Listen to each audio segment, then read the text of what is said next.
Life as I saw it? A few words before I start.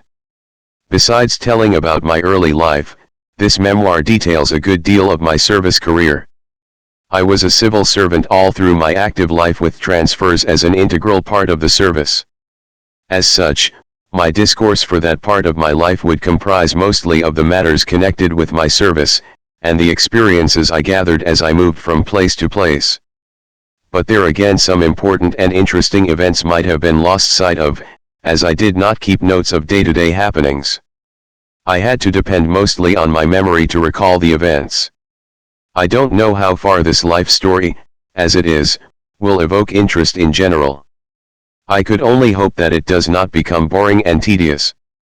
I have tried to be truthful within the ambit of decency in describing my life. My family background, my emotions, my attitude towards life, my views on modern society all have found their exact expressions here. I have neither suppressed my shortcomings and failures nor overemphasized my virtues and successes. My views on matters of general applicability are based on what I had seen or experienced in places where I had lived and may be at variance with the situation elsewhere. I have no intention of hurting any individual or group in ascribing my views on any of the matters here. This memoir is primarily for my relations and friends who might know through it things they don't know about me, my family, and my ancestors. I have used internet materials, including those from Wikipedia, here and there in this discourse to describe some historical events, explain matters of importance or importance of places and personalities. I believe there is something to learn from the life of everyone. It would be worth the labor if someone learns something from my life too. I dedicate this memoir to those who may be interested in going through it. I am grateful to all my friends who have come to my help at some stage or other of my life. I could name only a few in the course of my memoir, but there are many more who have helped me one way or the other. About myself, a synopsis. I take pride in saying that I am a Sylheti Bengali. In my early childhood, we had lost our roots like hundreds and thousands of others on whom the hatchet of the partition of Bengal had fallen. I had to fight my way up through the ladder of life to finally become a civil servant. As a man grew up in poverty, with no worth mentioning background, it was indeed a blessing for me to have turned up as a righteous person with a mindset to work with honesty, sincerity, and integrity. In my long career of public service, I had never succumbed to pressure or threat in the discharge of my duties, had always tried to give justice and resisted extraneous interference, political or otherwise, where it involved public interest. I had worked without fear or favor. For these traits of my character, I am indebted to the environment in which I grew up and the people who had contributed to that. I had a brilliant academic career and a great potentiality but could not get to the place I should have because of the circumstances standing in my way, which I did not have the means to circumvent. I had the brains, but not the money, couldn't go ahead with the academic pursuits of my choice at the institutes of excellence where I had secured my entry. In all probability, I could have followed my academic pursuits as I had desired if we were not displaced from our homeland Sylhet to become refugees. The uprooting had made us homeless, we were to leave our ancestral house as it is. My father could not acquire any house or land since leaving the ancestral home, which finally went to some citizens of the newly formed country without any dividend to us. We moved like nomads from one rented house to another. In my childhood and the better part of teens, I along with others of the family had to fight hard against poverty while pursuing my mission of getting a firm footing for the future. Sylhet, our homeland, was a wealthy district of Bengal Presidency in early periods, a district that had delivered personalities of extraordinary genii from time to time. We were displaced from there as a result of its annexation to erstwhile East Bengal, later East Pakistan and now Bangladesh, following the referendum immediately preceding the partition of India. It was due to the farsightedness of my father that we did not have to face the onslaught of communal riots, though many of our relations fell victim to it, one way or another. My father had come over to India well in time to save our lives. We had crossed over almost empty-handed, counting only on the job of a printing press manager my father had secured prior to leaving our native place. Later, My father had established a small printing press at a place Horhat in Upper Assam with refugee rehabilitation loan of 5,000 rupees from the government of Assam. There, in the press, I had worked hard to help father to earn our livelihood. But our woes did not end there. We again had to leave, though temporarily, the place we had settled in Assam because of a large-scale linguistic disturbance. The small business of the printing press my father had established after much efforts, had suffered irrevocably due to this. Because of the independence movement of Nagas in NEFA, Northeast Frontier Agency, the quantum of orders for printing from Tunsang, Mokachung, and the adjoining areas that used to come to our press had already lessened. In consequence, income from our press had gone down appreciably. With the closure of the press as a result of our being forced to leave the place, the only source of income for sustaining the family dried up.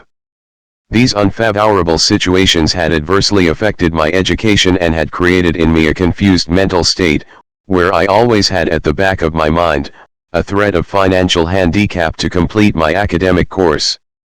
These, and some other factors acting in unison made me leave the institutes of excellence I had mentioned above. Once had been a regular companion of ours and of our relations who had migrated later. Our family had passed through many ups and downs and at times, we had been living hand to mouth. But for my father's tenacity and ruggedness and our strong will to stand up in life, we would have been swept away. As I have already said, I had to toil hard from early childhood to help my father and the family. My brother, too, had his own share of suffering. My sisters and their families and some of our maternal uncles suffered still worse. But Silhidis are born fighters, as Silhidis, we fought our way to life. It was a struggle for existence, and like any other struggle, here too some won and some lost.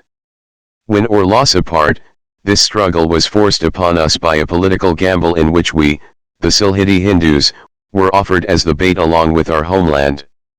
In my later life as a civil servant, I had come across incidents and situations, political and otherwise, where I had my part to play.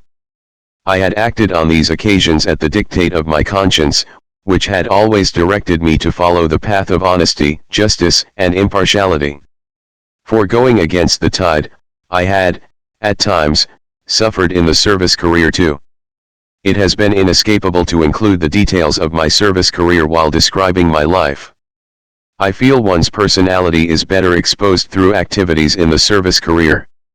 Lastly, I have a full-fledged website titled, A Tale of a Silhidi Refugee, which presents, besides my life story, travel videos, travelogues, photo albums, family profile, all about my friends and relations, and things I find interest in.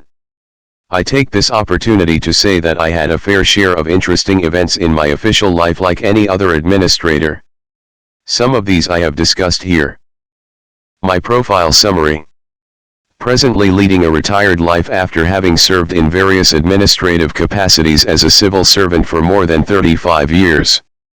Basically, studious, and organized, apt in computer handling and online activities. Have a keen desire to learn new things. This urge had made me learn the work of a printing press in my very childhood and later to acquire the aptitude in driving cars and handling the computer and the internet. These were all by my own efforts. I did not have institutional training in any of these. Believe in plain living and high thinking. As already said, have a brilliant academic record behind. Birth. Born in a place called Sylhet presently in Bangladesh on the 4th of February 1943. Official date of birth is, however, February 5, 1943. Displaced from the homeland consequent on annexation of Sylhet to East Bengal, later East Pakistan and now Bangladesh, and the partition of India. Brought up at Horhat in the state of Assam in an ambience of privation. Education. Schooling at Horhat except for a very short period at the primary level at Silchar in Assam. Awarded scholarship for the first time in life in ME examination in 1956 when in class 6. Passed the matriculation examination in 1960 from Lakshmi Union High School, Horhat having stood first in order of merit in the Guwahati University. As people say, I was the first ever Bengali student to have stood first in that examination. Passed intermediate science in 1962 and graduation with maths, Hans, in 1964 from St. Anthony's College, Shillong, having ranked first in the ISC and securing first class in graduation, none other having secured first class in the subject that year. Post-graduation from Calcutta University in Applied Mathematics while in service. Changed various institutions, including Presidency College, IIT Kutgapur, and Yadavpur University, and disciplines in engineering and mathematics in academic life. Service, joined West Bengal Civil Service, Executive, on December 4, 1967, having stood first in order of merit in the said civil services examination. Served in various administrative capacities in regulatory, revenue and developmental wings at different places in West Bengal, including Raj Bhawan and Writers' Buildings. Joined Indian Administrative Service on promotion in 1995 after foregoing promotion under compelling circumstances at the first instance in 1992 and then again in 1993. Facts and circumstances leading to the entry in IAS in 1995 has been described later in this memoir. Couldn't sit for the All India Civil Services examination for direct entry to IAS or other All India services due to age bar. Retired from service on February 28, 2003. Service and settlement, West Bengal. Some key attributes of character. Nature, reserved and soft-spoken outside the ambit of the family. Intensely romantic and emotional by nature, love for someone grew in me as early as in early puberty, though it could never be made known to the one for whom it grew. I love the past comes alive in my imagination. My oneness with those bygone days inspired me to write my life story. To me, the past was soft and charming, while the present is hard and dry. That, of course, does not mean I live in the past. Being in the present, I try to keep my life purposeful by frequent travels and engagement in creative activities. Hobbies, reading, driving, working on the computer and photography. Since I became well versed in the computer and the internet, my reading has been mostly limited to electronic materials, though at times, I read printed books too. I have a keen interest in photography and have been working on it since the late 1980s, first with the traditional camera and then with the digital point-and-shoot camera. In October 2016, I acquired a Nikon DSLR camera and presently working with it. An album on some of my decent shots is available at http://img.gg/h9sil6s. Likes, touring in forests, hills, historical places, and seasides. Descriptions, photos, and videos of most of the trips I have made so far are available in the related pages of my website in travel videos and travelogues. Dislikes, hypocrisy, insensitivity, sycophancy, and untruthfulness. Mottos, uprightness, plain living and high thinking, honesty is the best policy and spend where you must. Strength, farsightedness, honesty and integrity and sincerity of purpose. Weakness, strong likes and dislikes, rigidity of character, sentimentalism, egotism, and craze for beauty. Religious view, not an atheist in the true sense of the term but does not believe in rituals. Decry superstition. I do not believe in destiny. To the contrary, I subscribe to the aphorism Udayaginam Purusha Singam Upati Lakshmi and tried to adopt it in my life. Whatever success I had attained, was because of my hard labor and enterprise. Having said that, I wonder if certain unknown forces had not been at play behind a series of events of my life, viz. Repeated changes of the institutions and the disciplines for study during academic career, circumstances leading to my entry to service, and later to my marriage. Even the acquisition of a flat at Salt Lake would not have been possible for me if certain unexpected events had not taken place. The facts will reveal in the course of my life story presented here. I still feel the presence of this force, though at times, while it restrains harms from coming my way in the course of my day-to-day living. Attitude, liberal, has no bias towards any community, Does not believe in casteism. Political view, non-political. My preferred branch in civil service. My service career was almost equally divided between development and regulatory administration. I, however, found more pleasure in the development work, where one works nearer the masses and can deliver the goods directly to them. In this branch of the administration, one also has the satisfaction of building up new things. The development branch, however, is not exclusive of regulatory measures. Fascination. Music has always held a fascination for me. I can't sing myself, but I love listening to music in idle times, and when in a romantic or pensive mood. I have a collection of 4,933 songs in Bengali, Hindi and English, in my electronic music library. Of 1997 Bengali songs I have, 835 are Rabindra Sangeet, including dance dramas. My collection of 2,614 Hindi songs includes Bollywood classics, ghazals, and immortal songs from pre-1960s to date. When I feel sad, I play my favorite songs and then I don't feel so bad. I love working on the computer with the music turned on. To whom I owe, obviously, I owe the most to my parents who brought me to this world and stood by me in all situations till I grew up, to take charge of myself. My gratitude goes to all my teachers, in the school, and in the college, who by their words, manners, and teachings helped in bringing out the best in me.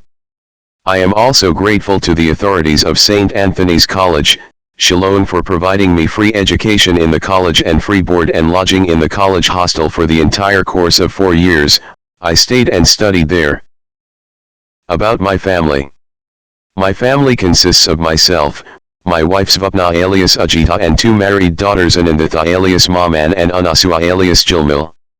I have a lovely 10-year-old grandson Shlok, born April 15, 2010, from daughter Anasua. Elder daughter, CA Intermediate. Persistent persuasions to make her complete the CA failed. Worked as accountant in different organizations up to 2010. Now a housewife. Elder son-in-law, an engineer, does freelance consultancy, has a small factory of machine tools. Younger daughter, MBA in Human Resources. Had registered for company secretary course after graduation in accountancy, but never made any effort to pursue that. Worked in different organizations till her pregnancy and birth of a son in 2010. Had started an enterprise with some of her friends in 2015 and had run it for about a year. Presently a housewife devoting full time after the son. Younger son-in-law, runs a business on pollution control devices. My grandson Shlok is presently, 2020, reading in class 5. He is intelligent, good-natured, and has developed a knack for study. On the whole he has been doing well so far. I have a good lot of relations from my maternal and sibling side as also from wife's side. Lineage and migration. I was born in a district town called Sylhet, also known as Jalalabad by its old name, in undivided India, later East Pakistan and now Bangladesh. The city situated on the bank of the river Surma had been a prominent Islamic spiritual center and home to numerous Sufi shrines. It hosted the 14th century mausoleums of Shah Jalal and Shah Farhan. I vaguely remember I had once visited the Dargah of Shah Jalal with my mother in my early childhood. Sylhet was a wealthy district of Bengal Presidency rich in tea gardens, rainforests, and river valleys. It was given away to erstwhile East Pakistan by an evil contrivance of the British government where the then prominent political leaders of Assam had also a part to play. In consequence, we had lost our ancestral home and solvency, and our married sisters who had well-to-do landowning families in the rural areas of the Sylhet division became almost paupers. We thus lost our roots and became refugees. Here is more to know about the loss of our homeland, Sylhet, and the emergence of a deterritorialized Sylheti identity in India. Sylhet was brought under the umbrella of Assam by the British in 1874 to make that state economically viable and self-sustaining. Neither the Assamese-speaking state of Assam, nor the Bengali-speaking district of Sylhet, which had traditionally been a part of East Bengal having occupied its eastern fringes, welcomed this coming together. The people of these two areas had divergent linguistic and cultural identities.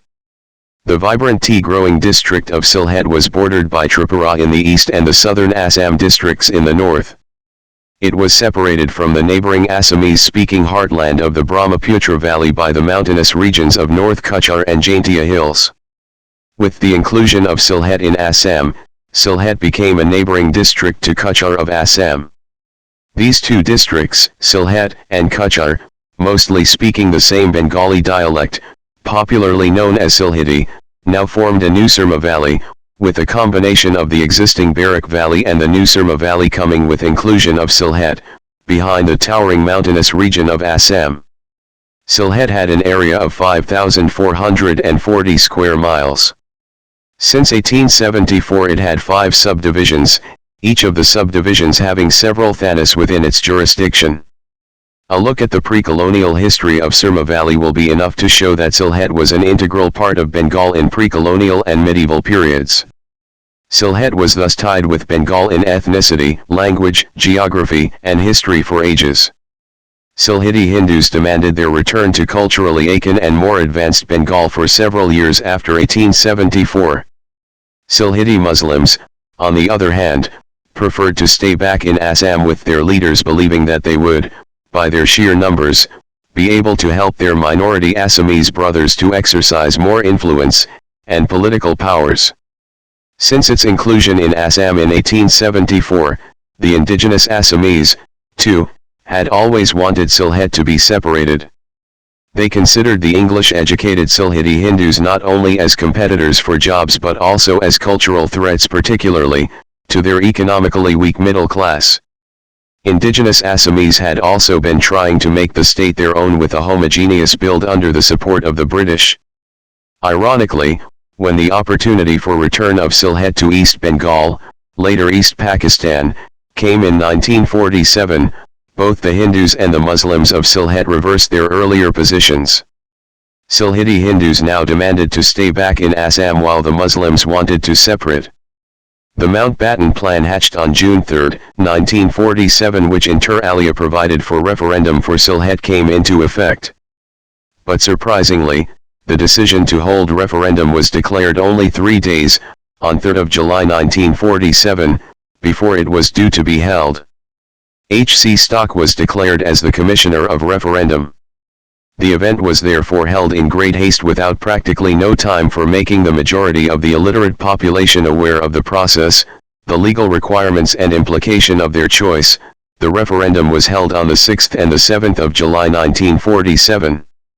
In the referendum, a total of 239,619 votes were cast for joining East Pakistan, and 184,041 for remaining in Assam, India.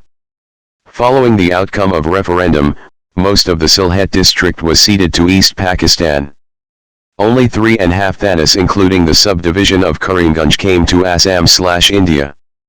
Since the partition of India, a large number of Sylheti Hindus from the ceded parts of Sylhet district continued coming over to India due to religious persecution. Most of them settled in Indian northeast, particularly in southern Assam, where they had established considerable economic and social networks during the period 1874 to 1947, when Sylhet had been a part of Assam. Despite considerable indigenous opposition to refugee settlement, these displaced people from ceded parts of Sylhet formed minority pockets withstanding powerful challenges by assimilative drives from time to time. As more and more migrants came and settled there over the period, there gradually emerged a deterritorialist Sylheti identity. Sylhet and Sylhetiness today continue to live in many social, cultural, and political forms in different parts of Assam, which is the largest Sylheti settlement in India. The dream of the Assamese people to form a linguistically homogeneous homeland for themselves was thus not realized by the separation of Sylhet from Assam, as was expected. Coming back to where I had started about my birth and lineage, I may state, I didn't know the exact date of my birth until I had created my first website, 2007-08. My mother did not have much of formal education. She could not tell the year of my birth but used to say, I was born during the World War in a blackout night on the 22nd Magha by the Bengali calendar, and the day was a Thursday. My age was recorded in the matriculation certificate as 17 years 1 month as on the first day of March, 1960. Based on this fact, and a declaration on the exact date of birth made by me, the government later fixed my official date of birth as February 5, 1943. The date was arbitrary and had suddenly occurred to my mind when I was drafting the declaration. I could not be at rest without knowing my actual date of birth. My mother often mentioned that my eldest maternal uncle Ramakanta Das had got married on the very night I had been born. I asked my maternal cousin Rajith alias Monik about his father's, my maternal uncle's, date of marriage, but he did not know that. Unable to proceed from that angle, I tried to work it out from other related events of that time. As the birth was during the World War, which could not but be the Second World War, one surmised the year should be 1943 or 1944. It was then the question of finding English-Bengali bilingual calendars for those years. It was a hard task to get such calendars that old. I tried various sources but could not succeed. By disposition, I am not one to give up easily. I kept on the search. At long last, my tenacious efforts brought me success. While editing this document in my primary website, now defunct, for the first time, I surfed the internet for the Bengali calendar corresponding to the year 1943 and chanced upon a website from which I could find the combined calendars in English and Bengali for the months of Magha corresponding to February 1942, 1943, and 1944. Correlating the calendar for February 1943 with the data my mother had given in respect of my date of birth, I found that my actual date of birth was the 4th of February, 1943, corresponding to Magha 22, Thursday, 1349 BS. Curiously, my actual date of birth turned out to be so close to my official date of birth. My father was Saradacharan Das, and mother Sarojnalini Devi, nicknamed Kuki. They had 4 sons and 4 daughters, of whom I was the youngest. 4 of my brothers and sisters had died at a very young age. My father, too, did not have much education. He was a non-metric. He was initially a contractor but later worked as a manager of a printing press. Our ancestral home, an unfinished Pakka building with a considerable expanse of vacant area, was at a place called Rainagar in Sylhet town. It was situated on a tila, hillock. As I remember, we had a big pond in front of our house on the flat land at the base of the hillock, on which situated the house, and an orchard of fruits and other kinds of trees in the backyard. During my recent visit to Homeland Sylhet, December 2019, the once in a lifetime so far, I had been to the locality where I had spent some years of my early childhood since my birth. The area had undergone a metamorphic change. The tila, hillock, on which our house had stood and those on both sides of it with similar houses on them were all gone except the one standing opposite Rainagar Rajbari. Those tilas were now plain lands, marginally inclined here and there, with buildings standing on them. The pond that we had at the base of our tila could not be found anywhere around. According to local information, the pond had been filled up long back and buildings had been constructed there. I did not have the holding number and other related particulars of our ancestral house with me. I could not, therefore, find out the exact location where our ancestral home had once been, in spite of my best efforts. I had to return satisfied with the feeling that I could at least set foot on the soil I had once trod on in my early childhood. I have included a separate chapter on my homeland visit in this memoir to give some highlights of my beloved birthplace. My paternal grandfather was Dinanath Das and the great-grandfather Brohanath Das. I did not have the opportunity to see either of them. Nor do I have any information on them. I didn't also see my paternal grandmother and don't even know her name. My father had 2 brothers, the elder Barodacharan Das and the younger Basanta Das.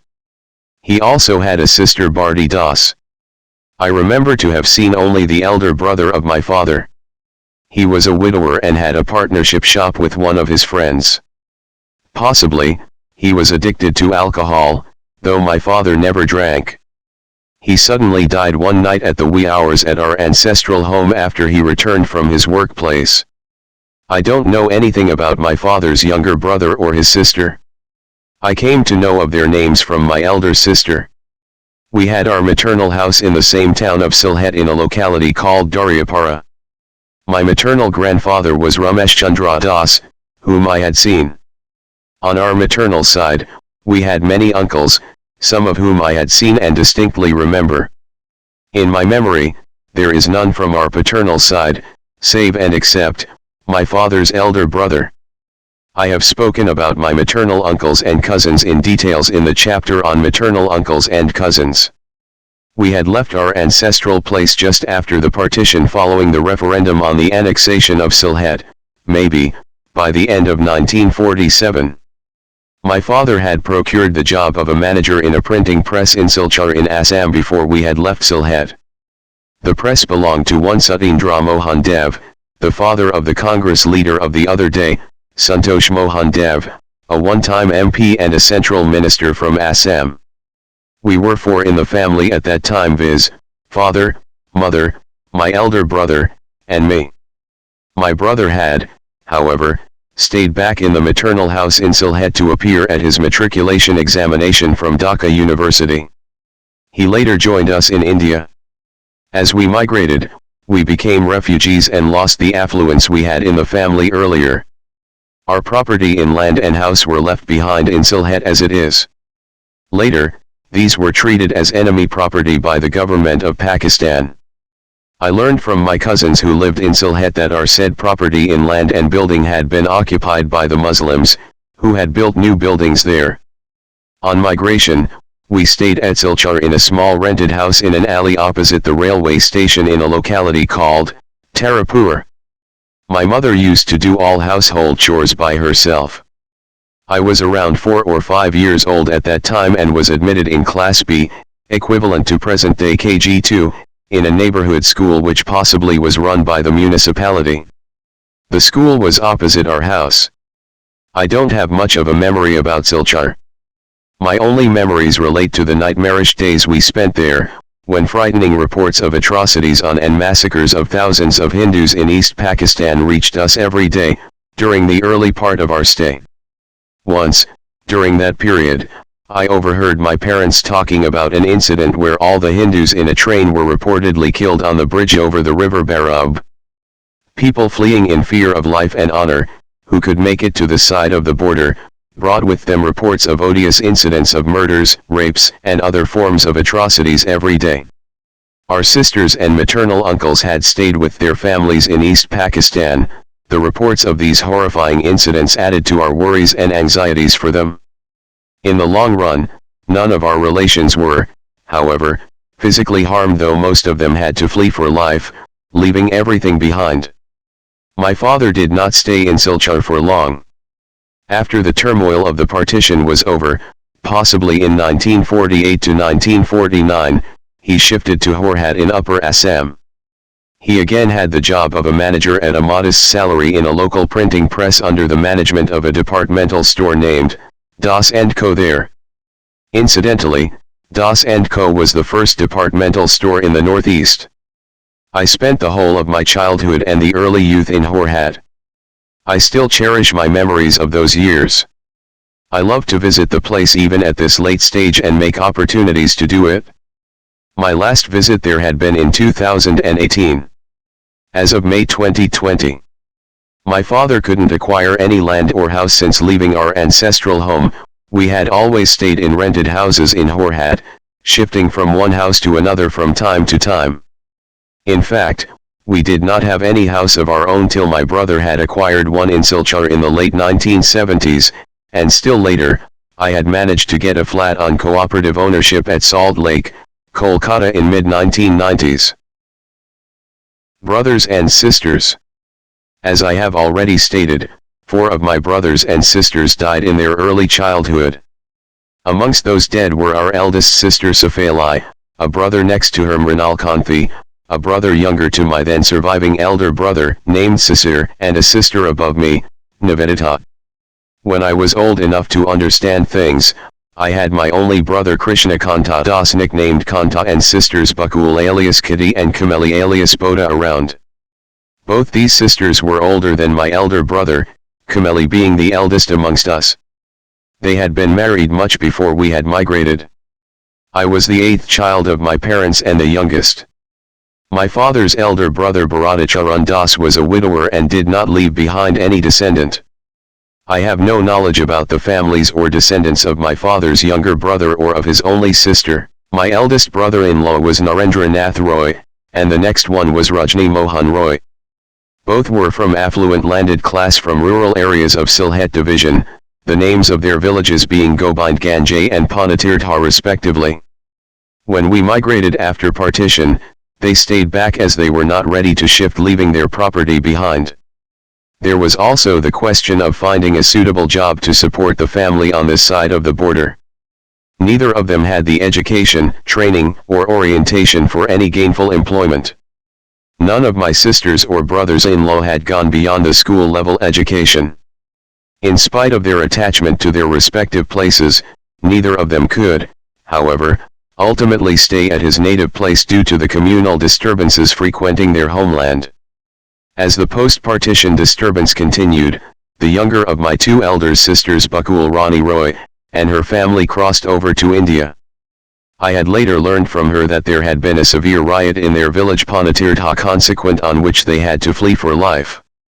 My sister had been seriously ill with eclampsia at that time and had great trouble in getting transport to move out. Finally, they managed to have one and arrived at the Sutarkandi-Karimgunj border. My father had gone there to see my ailing sister. My sister and her husband stayed in a camp for some days. My sister was in a coma because of her illness, during which time ornaments on her body that she could carry while fleeing were stolen. In the camp, she regained her senses and finally moved out. They later went to Fulardhal, a place not quite far off from the camp they had stayed in the district of Kuchar in Assam, and had settled there initially. My sister had her first child born here, but unfortunately, the child did not live long. After the child died, my sister and her husband shifted to Horhat where we had been living. My eldest sister Kameli and her family migrated a little later and settled at a place called Dilkush Basti on the bank of the river Barak, also in the district of Kuchar. I am not aware of the circumstances under which they had to leave their native place, but it could not be anything but a threat to life. My brother-in-law opened a small grocery shop and constructed a kuchha house on a piece of land purchased by him. Later, they shifted to a nearby plot. Partition made them almost pauper. My brother-in-law was much older than my sister. He had led a comfortable life in his native place. He could not swim in unknown waters. Being thrown out of his hearth and home, he was completely devastated and could not pull himself together to successfully fight the battle of survival in a land foreign to him. He did not live long after coming over to India. My widowed sister brought up her children, 3 sons and 2 daughters, at great pains but could not give them education as she did not have the means. We could not also help her as she stayed at a place away from us, and we, too, were in poverty. Both of my sisters on migrating to India had to fight a prolonged fight with poverty. Both had reached India empty-handed. After settling at Fulardhal, my elder sister's husband, younger brother-in-law, procured a job as a sales representative in a hair oil company. This helped them to keep their body and soul together for some time. Later, he along with his family shifted to Horhat where we had been living. My brother-in-law worked as a sales representative in different companies when such jobs were available. The family had to face acute poverty from time to time when my brother-in-law did not have any regular job or income. At that time my parents tried to help them to the extent possible. My brother-in-law tried various jobs. He had also learned the work of a printing press from my father and did in fact, work in a press towards the later part of his life after we had left Horhat. This family, however, came out of this difficult situation after my sister's son grew up and could establish himself in business. My sister had 2 daughters and a son. All of them were now married with children and well settled. Her grandson from her son's side, unfortunately, died of cancer in his teens. Her son Ranju is now left with a daughter whom he married off in July 2017. Her elder daughter Sabita has a son and a daughter, both of whom got married recently, as of 2017. Her younger daughter Namita too has a son, a daughter, and a grandson from each. My brother-in-law died on January 23, 2011. My sister had continued to stay with her son at Mariani, Assam, and breathed her last there on June 6, 2018, at the age of around 86. The probable cause of death was a massive heart attack. This sister of mine and her husband had been extremely fortunate in having a son and daughters like the ones they had. These daughters and the son were totally devoted to their parents. My sister and brother-in-law had been ailing for years, but could never complain of neglect, lack of treatment, or care. Their son, with occasional physical help from his sisters, did everything possible to reduce their sufferings and ensure proper treatment. I would do injustice if I don't mention their daughter-in-law Mani, who took special care of them while smilingly doing her household jobs. My brother-in-law was very committed to his family. My sister had suffered from very serious kinds of diseases on different occasions when they were in acute poverty. My brother-in-law left no stone unturned to get her proper treatment. He even begged the hospital authorities for her pro bono admission. It was solely due to him she could survive on those occasions. My brother-in-law had great respect for my parents. He loved us, too. My eldest sister lived in abject poverty all through her life since coming over to India and died a miserable death without even proper treatment. She had a prosperous household in her own place and was not to live such a wretched life or die in this manner but for the partition. I had heard from my mother that when my sister and brother-in-law came to visit us in the pre-partition days, they used to bring along a boatload of cereals, vegetables, and fruits with them. These same people, after coming over to India, had been finding it extremely difficult to secure even 2 square meals a day. At times, they had to go without food. We could not help them as they lived far away from us. Occasionally, when we visited them, we used to take along something or other, even going beyond our means. At some point in time, when they lived near us, we tried to help them more frequently out of whatever little we had. They died without treatment and failed to give education to their children. The sufferings they had undergone got carried over to their children, and some of them, too, died prematurely. My eldest sister had died at her place in Lakshipur. I had visited her for the last time a few days before that and had found her in a deplorable state. That scene still haunts me. My sister left behind 3 sons and 2 daughters. Both these daughters are married, the elder one with 2 sons and a daughter. Of my sister's 3 sons, Nandalal, Nantu, and Nikhil, all married, the eldest Nandalal, died in 2010, and the next after him had died much earlier, leaving behind his widow, a son, and 3 daughters, the daughters having all been married by now. Only the youngest Nikhil is now alive and lives with his second wife and a son from the first. He is now employed as a grade 4 staff with Central Water Works Department in Mizoram. None of these sons and daughters of my eldest sister could complete even the school-level education. Independence turned out to be a bane for those who fell victims to the partition. As a direct fallout of the partition, hundreds of thousands of Hindus lost their lives and honor. Of those who survived and migrated later, many became paupers on migration. But for my father's tenacity and ruggedness and our will force, we too would have met the same fate. I was more attached to my elder sister Fuldi than the eldest Didi Babu. Maybe this was due to the former living closer to us. Again, I had lost total contact with my eldest sister, Kameli, whom I used to call Didi Babu, and her family after leaving Assam, first for pursuing my studies and then for service. I met them occasionally when I happened to be in Silchar for some reason or other. As already said, I had visited my eldest sister for the last time a few days before her death, maybe in the early 1970s. Long after this, when I visited Assam in 2007, I made it a point to contact my eldest sister's children and refurbish my relationship with them. I did accordingly and had my association re-established with them.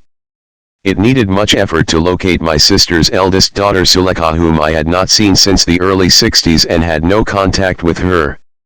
Sulekha at that time lived in Silchar with her husband and children, but had no contact with any one of us, including my elder brother, who himself was a resident of Silchar. They have, however, since shifted to Guwahati. After many efforts, I could contact my other niece Manju from the eldest sister, though I could not meet her as yet. Both Sulekha and Manju had been very close to me. Both of them had stayed with us some time or other in their younger days. Manju was now a widow, had a daughter and 3 sons, of whom the eldest was dead. The elder of the surviving sons and the daughter were married. She lived with her sons near Dimapur railway station at a place called D Colony. After I could contact her, I had asked for a photograph of her, which she had sent. I was startled looking at the photograph. It was a skeleton of what she had been. Extreme poverty and suffering have made her so. She was the most beautiful child of her mother, fair and good-looking. I failed to match the photograph with what she had been in the past by any stretch of my imagination. I wish I had a photo of her older days to compare with her present self. Though upset, I have kept her in the gallery of our family photos to make it known that however wretched she may look, she, too, is one of us. I, however, had regular contact with my other elder sister Bakul, whom I called Fuldi, and her family. All her children, viz., son Ranju, and daughters Sabita and Namita, were, so to say, born before my eyes and were much attached to me, as they still are. My sister and her husband had shifted from Fulertal, the first place of their post-migration settlement, to Horhat, where we had been staying at that time. Her children were not born when they had first arrived at Horhat. Later, when my parents relocated to Silchar to stay with my elder brother, they continued to live in Horhat. After my father had died, my mother used to go to stay with my elder sister at Horhat at times. On such occasions, I visited them while I was to take my mother to my workplace. Even otherwise, I visited them on some of their family occasions, like my niece's marriage. Even now I visit them whenever I happen to be in Assam. Last time, as of November 2020, I visited them in June 2018 when I went to attend the last rites of my deceased sister. My elder brother Krishnakanta Das had passed the matriculation examination from Dhaka University. As I have already said, he had stayed back in our maternal house at Sylhet for the said examination when we had migrated. Later, he joined us at Silchar or Horhat, I don't exactly remember, and did his graduation from Jagannath Barua College, Horhat. He did MA in Economics from Guwahati University. After post-graduation, he first joined Lakshmi Union High School, Horhat, as an assistant teacher and worked there for some time. Later, he shifted to Silchar and joined Gurichrun College as a lecturer in economics. He spent the rest of his service career there itself and retired as the head of the Department of Economics. He had 2 marriages, the first one being in mid-July 1969 when he had married Jarna Das of Allahabad. I had by then joined the service and was posted at Meekliganj. I accompanied my brother to Allahabad for his marriage, along with 2 of our maternal uncles, Kutu Mama Radhika Kanta Das and Meso Mosai Bhupenchandra Das, who was Aunt Ganga's husband, refer page on maternal uncles and cousins for profile, and a friend of my brother. I recall here, an interesting event relating to corruption, in the railways in those days. My brother had asked me to arrange for railway tickets for all of us from Howrah to Allahabad to attend his marriage. For this purpose, I had come to Calcutta a couple of days ahead of our program at Allahabad. The computers were not there in those days, and the sale of tickets with the reservation for upper classes used to be done manually at the station counters. There were 3 classes in the trains in those days, the first class, the second/inter class and the third class. I could easily get the required number of tickets by the second class along with reservation from the Howrah station counter. But, after issuing the tickets, the counter clerk and the supervisor demanded some extra money for the work they had done. I refused to accede to their demand. I told them it was their duty, and they had not done me any favor. When they insisted, I disclosed my identity and told them that I was a magistrate and would see that they were charged under the Anti-Corruption Act. The moment they came to know of my identity, their demeanor completely changed. They became shaky, apologetic, and begged to be excused. People still had the fear of law. I left the matter at that and did not proceed further. Such petty corruption has ended or at least been reduced to a minuscule with the introduction of the computers and online booking of tickets. But a much larger scale of corruption termed as scams involving big fishes and huge money has since become endemic at the higher echelons of the society in almost every sphere. The country has become a haven for corrupt people. My brother's first wife having died at the time of childbirth in November 1972, he married again in mid-1973. He had a son by his second wife Savitri. His son Kalyan alias Raju became an engineer and was presently settled in Denver, USA, with his wife Soheli and son Rohit. He used to come to India once a year or once in 2 years to see his parents when they were alive. My brother had made a house of his own in Silchar and had settled there. He had visited his son in the USA a couple of times. We used to meet at times on such occasions when he would be in transit through Kolkata. My brother had died on February 6, 2010, due to a massive heart attack. Since then, his widow, my sister-in-law, had lived alone in the house my brother had acquired. She, too, had died here in her sleep, on the April 30, 2014 in the early morning. She had no relation around her when she had breathed her last. Since her death, the house became a liability for the US-based son. During my visit to Assam in 2007, after a span of 25 years, I had also visited Silchar and had stayed with my brother there for a week. That was our last stay together. My last visit to Silchar, as up to February 2020, was, from February 12, 2010 to February 20, 2010, for attending the last rites of my brother. I could not attend the last rites of my sister-in-law, Baudi, due to last-minute emergency at home.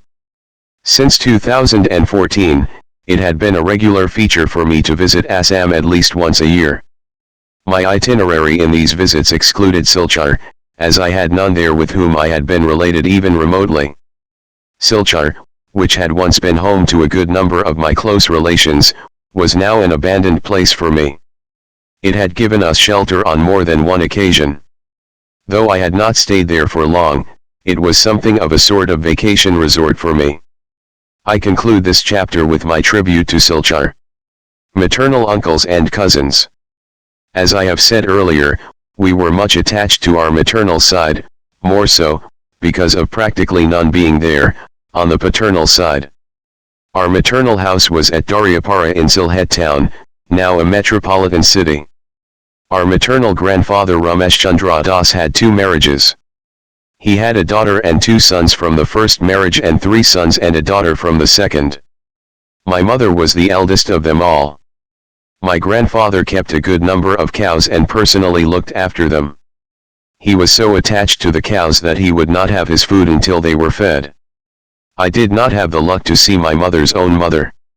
I had heard from my mother that her own mother had died when she, my mother, was very young, and her siblings were just kids. It was my mother who had brought up her brothers with the love and care of a mother. My maternal uncles, too, had great love and respect for my mother. I had a good lot of maternal uncles. The eldest was Ramakant Das, our Bara Mama, followed by Radhikakanta Das or Kutu Mama, Rishikesh Das or Rishi Mama, Sunil Mama and Ranu Mama. The first 2 were my mother's own brothers, and the other 3 were her step-brothers. My mother had also a step-sister named Ganga. Aunt Ganga had migrated to India with her family and settled in Karimgunj. All the brothers and sisters maintained a very cordial relation amongst themselves and had a mutual love for one another. My maternal grandfather had 3 younger brothers, Kiran, Kshidish, and Kailash. Kiran, too, had 2 marriages. He had a son, Kumud alias Botu by the first wife. He had 3 sons, Kanthibhusan alias Pukan, Makan and Saila, and 3 or 4 daughters, the eldest of whom was Prabha by his second wife. Of them, I remember to have seen Pukan Mama only once or twice, and that too in pre-partition days. I might have seen Makan and Saila Mama as well at that time, but my memory about them is completely clouded. There was another of my mother's cousins named Badal, who was the son of Kailash. I was very close to Kutu Mama and Botu Mama. None of these uncles is alive today. Of the maternal aunts, Pukan Mamima, Satyabhama Das, and Sunil Mamima, Malika Das, are the only 2 alive today, as far as I know.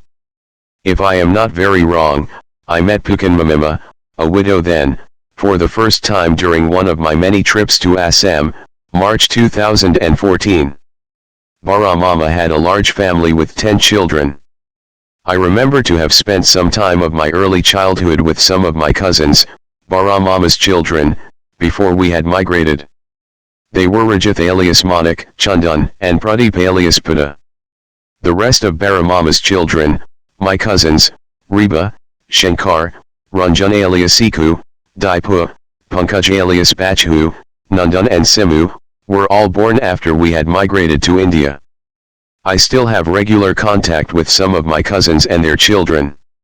Years later, when I had been serving in Calcutta, I had the occasions to meet my 2 cousin sisters Reba and Simu, for the first time when they had visited us. In the pre-partition days and for some time thereafter, Bara Mama and Kutu Mama used to run a furniture shop at Zinda Bazaar in Sylhet and were quite affluent. I had visited the shop once or twice in my childhood. My mamas had a beautiful house provided with all amenities for a comfortable life. Sometimes after the partition, Bara Mama wound up the furniture shop and joined Malini Chowra Tea Garden near Sylhet town as a consultant. He was arrested and served the jail terms during the Bangladesh movement. Even before that, he had faced the wrath of the government of Pakistan and Muslim hoodlums on different occasions. Once, his family members were hounded by Muslim fanatics and would have been annihilated if caught, but somehow, they managed to escape. This, I had heard from my cousin Manik alias Rajith, the eldest son of Bara Mama, since deceased. Most of the sons and the daughters of Bara Mama and their families lived in Bangladesh till the other day. Of late, they have started migrating to the USA in batches. We had another couple of maternal uncles from my mother's maternal side. They were Runu Mama and Yahanu Mama, being the sons of our mother's maternal uncle Manindra Chandra Das. Manindra Chandra Das, whom we called Baradada, had migrated to India, and I had met him several times at Silchar after the partition. Runu Mama and Yahanu Mama had stayed back in Sylhet, and I have only a faint memory of them. They are both dead now. Manindra Chandra Das had a younger brother, my mother's younger maternal uncle. His name was Nripendranath Das. We called him Sadhu Dada. He was a bachelor and came to stay at Horhat some time after we had shifted there. Unlike his elder brother, he was a likable personality. I was quite close to him. He stayed at a place different from ours at Horhat and visited us often. Sadhu Dada used to do the varnishing work in a furniture shop. He had developed a severe kind of eczema on his palm and fingers towards the later part of his life. This could have been due to his varnishing activity. He died at Horhat after we had left the place. Much late in life, he had married the woman, a widow, who used to look after him and had, as far as my knowledge goes, a son from her. Long after the partition, when I had settled in service, Bara Mama came to visit us in Calcutta twice, the last time being in the mid-1980s when we were in the Minto Park government housing estate near Victoria Memorial in South Calcutta. My mother was alive then and was staying with me. Bara Mama had been working at that time as a consultant in Malini Chowra Tea Garden in Bangladesh. The first time he had come to visit us when we were in a rented house at Kasipur in North Calcutta. My youngest sister-in-law Shanti had been living with us at that time. Shanti took Baramama along to show around the places. The eldest of my cousins, the eldest son of Baramama, Rajith alias Manik, was a few months younger than me. We were very close and friendly with each other. In our childhood, we had even shared food from the same plate.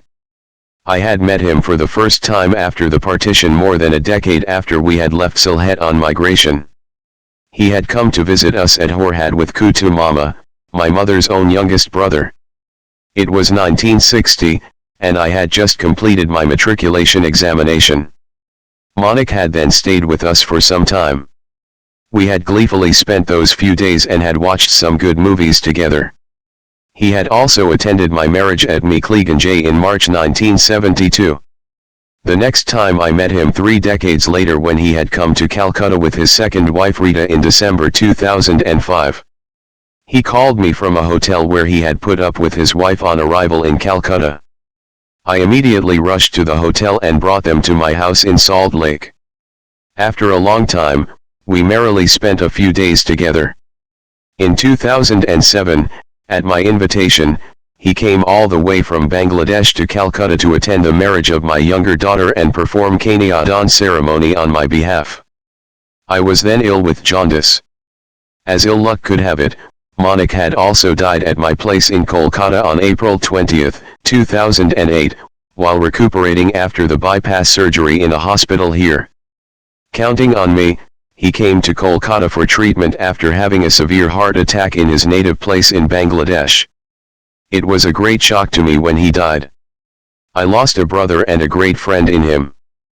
Perhaps it was the will of the providence that I should be by his side when he died.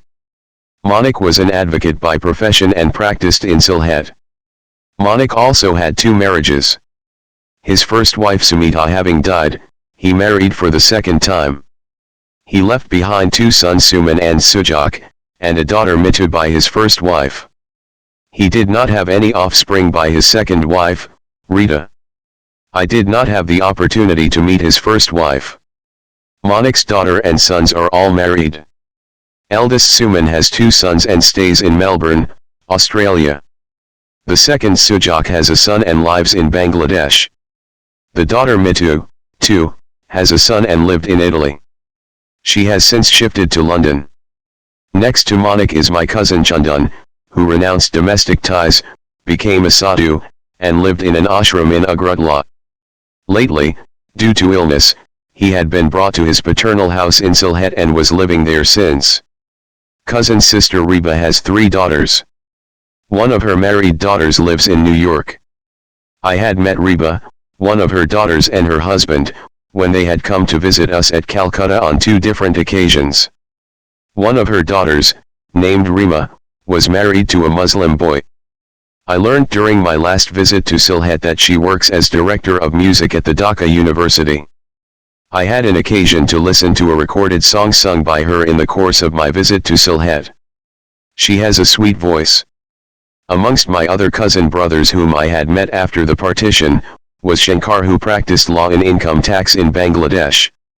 He has a son Amit, and a daughter Anamika alias Tumpa, both married. He, too, was by the side of his elder brother when the latter died in Kolkata. I had met Shankar again, sometime after the death of Manik, when he had come to Calcutta, on the way to Delhi for his treatment. He now toggles between USA and Bangladesh, spending 6 months in each country at a time.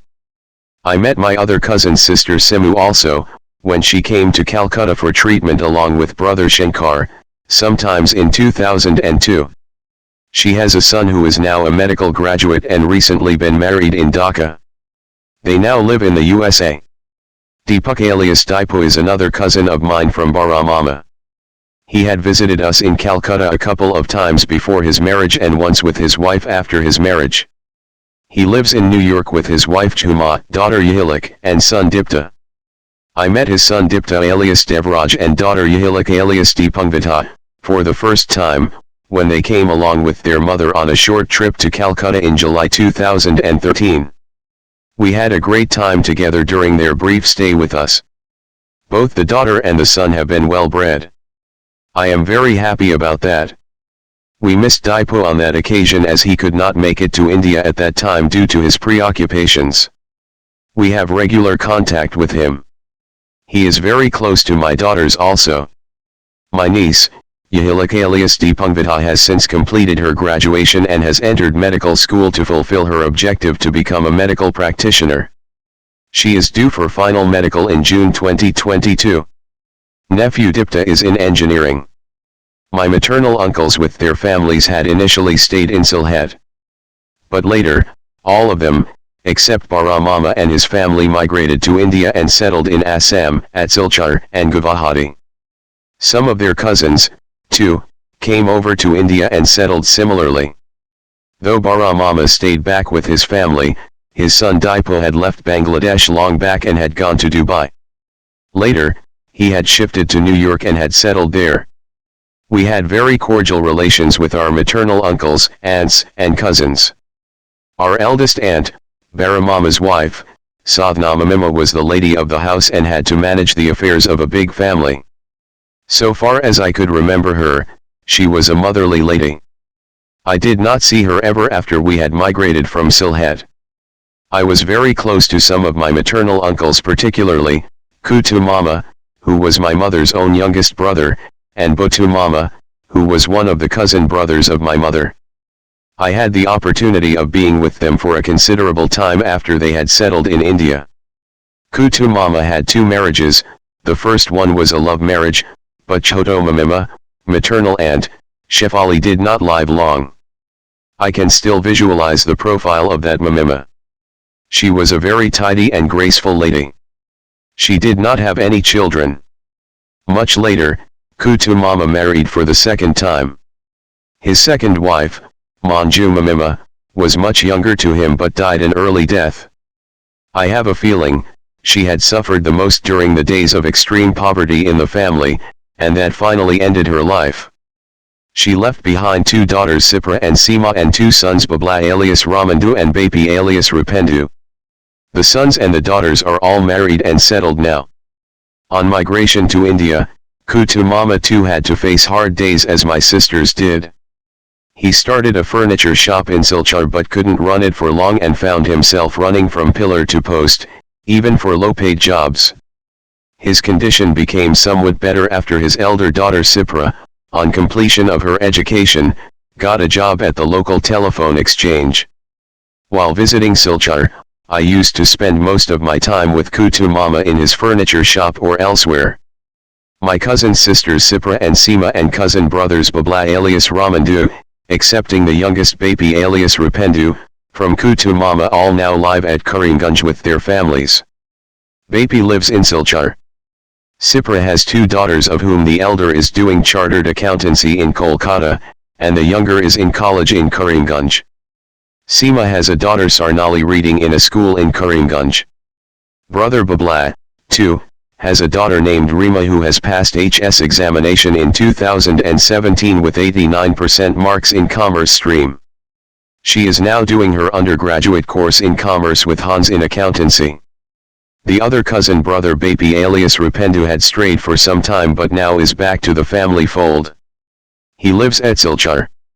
He has learned dance and has recently acclaimed honors by dancing non-stop for 24 hours. He has a son Rahul and a daughter. Botu Mama was handsome, a good sportsman, and possessed a very good physique. He too married late and did not have any offspring.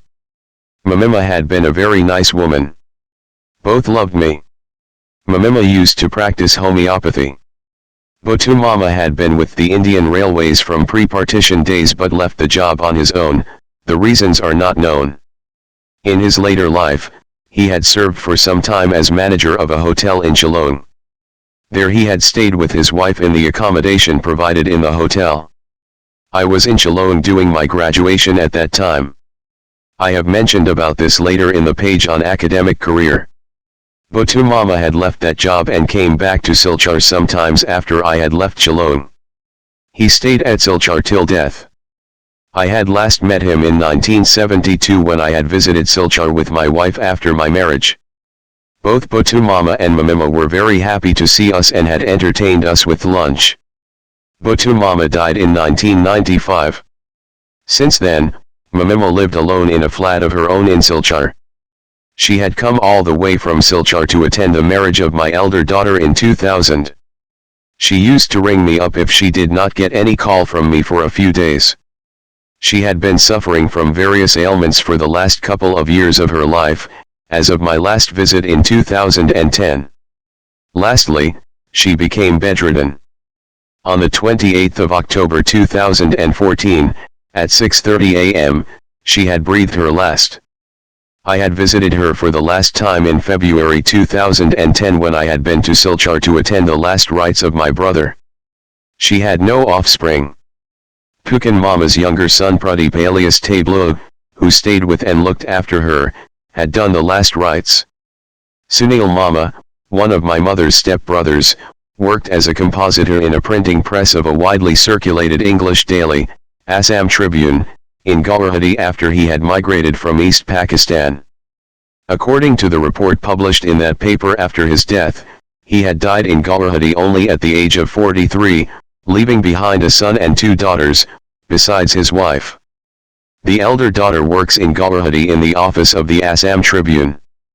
I had stayed with Sunil Mama and the aunt once, when in transit from Silchar to my place of work, at Meekleganj after my marriage in 1972. His elder daughter was a mere child at that time, and others possibly were not born. I have recently found in the leftover papers of my deceased mother a picture of Sunil Mama with his son in arms, which I reproduce here.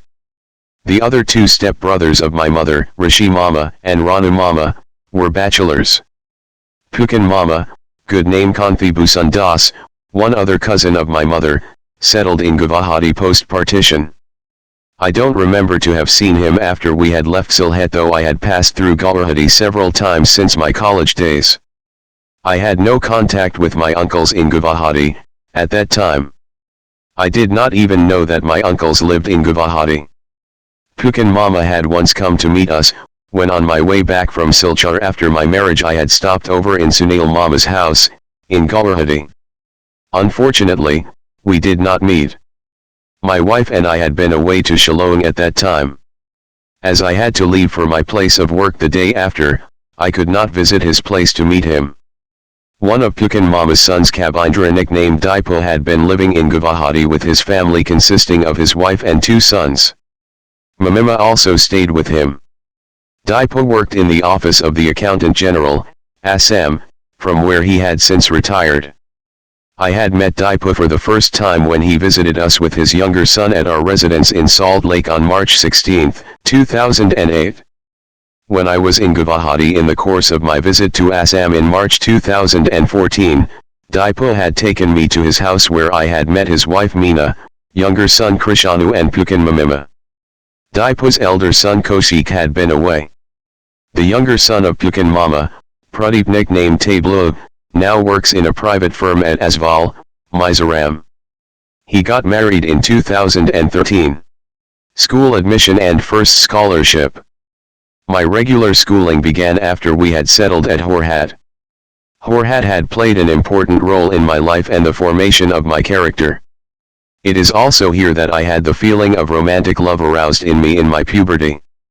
Here I was admitted, as far as I remember, in Class 2 in Lakshmi Union High School in its primary section, known as the Anglo-Bengali Primary School, during the academic session 1951-52.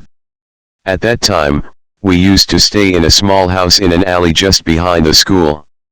I used to walk down to the school alone. I took up my studies quite seriously and used to rank first in the class exam every year. I got a scholarship for the first time in life in Class 6 when I succeeded in my first public examination called Britti Pariksha, or the ME examination for the session 1955-56. I was the only student from my school to have that honor. The money value of the scholarship was 10 Indian rupees per month, and the scholarship was to run for the rest of my schooling period. The amount may seem to be a paltry sum today. but it was at the time when rice was selling at 6 to 8 annas a seer. Not only did the scholarship bring me recognition and honor, but also it did act as an incentive for my future performance. Besides, the money that came with it was of much help to us in our difficult times. Great Assam Tibet earthquake of 1950 and its fallout. Shortly after we had settled at Horhat, the great earthquake of 1950 of magnitude 8.6 MW and intensity 11, extreme, occurred in Assam. I have a distinct memory of it because of the fear it had caused within me. It was in the early evening of Independence Day that year. I was lying by the side of my father, who was telling me some story. Suddenly, we felt things around us were shaking. All of us, as also the neighbors, rushed out into the open. Earth below our feet was swinging vigorously. I was frightened. I had not faced an earthquake ever before. The sound of conch shells was coming from all around, and women were giving Uladwani with the Save Us God prayer. This continued for some time, and, though, maybe for a few seconds, it seemed that it would never end. However, the tremor stopped after some time. A sense of relief came upon us, but fear persisted in mind. There was no damage or destruction in the immediate neighborhood. We slept that night with fear in mind. There was either no tremor, or we did not feel any during the night.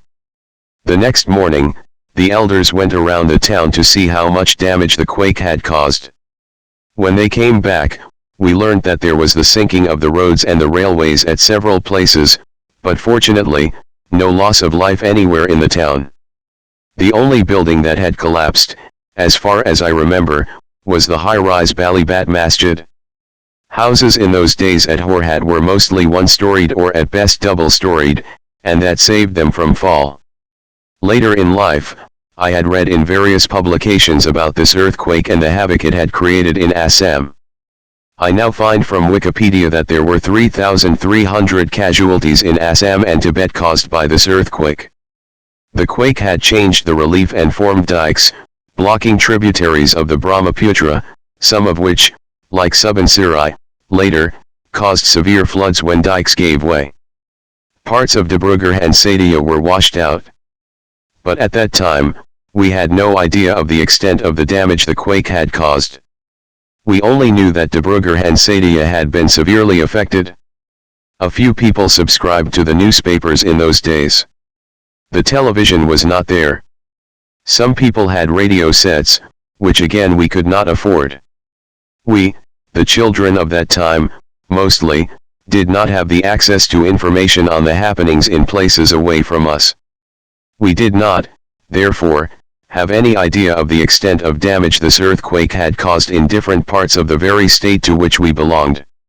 Today's children are fortunate in that they, through electronic media and the internet, can keep track of every happening of importance anywhere in the world and view them live. Admittedly, TV has many ill effects on children, but it has done them some good too. It has given them access to the world outside, which will add to their intelligence if regulated. Sources of our entertainment. Our means of entertainment in those days were school sports, annual functions, cinemas, and spending time with friends. I did not have much interest in sports. My best friend, Pradeep K. Roy, alias Daipu, now settled in the USA, having served and retired as a chemical engineer there, was a good cricketer and used to participate in school cricket. Udpal, since deceased, also used to play. My role in relation to the sports was of a spectator like some of my other friends viz. Mrinal Hajra, Gokul Saha, and Ashutosh Pal, alias Asu, second boy of our class, presently settled as a retired physician in the UK. Gokul, long deceased, was a good singer, too, and very often we used to throng around him, to listen to his songs. I seldom went to the movies in my school days. I remember the only movie I had watched during those days was Parabartan. The next time I had been to a cinema hall was after my matriculation examination. I had then watched the Bengali movie Agna Pariksha in Sankar Cinema Hall at Horhat with my cousin Monik. Monik had come from then East Pakistan to visit us. Monik was a few months younger than me and was more of a friend. He was a cinema addict in those days. During his stay with us, I had watched a few more films, viz., Nyador, Lalabolu, and Insaniyat, etc. There were 3 cinema halls in Horhat in those days. These were Shankar, Eli, and Aruna. I had visited all these halls during the days Monik stayed with us. Most of all, I loved attending the annual functions of our school. Such functions, though called annual, were sometimes held for more than a year at a time. It was a regular event for me to receive prizes for academic excellence in these functions. That would bring me much pleasure. The prizes comprised good books. I enjoyed reading them. I still possess some of them. A few had been damaged by the flood in one of my places of posting. Apart from these functions, our school occasionally organized events like puppet shows, magic shows, mime shows, variety performances, theaters, etc., for the students. We much enjoyed these shows and performances.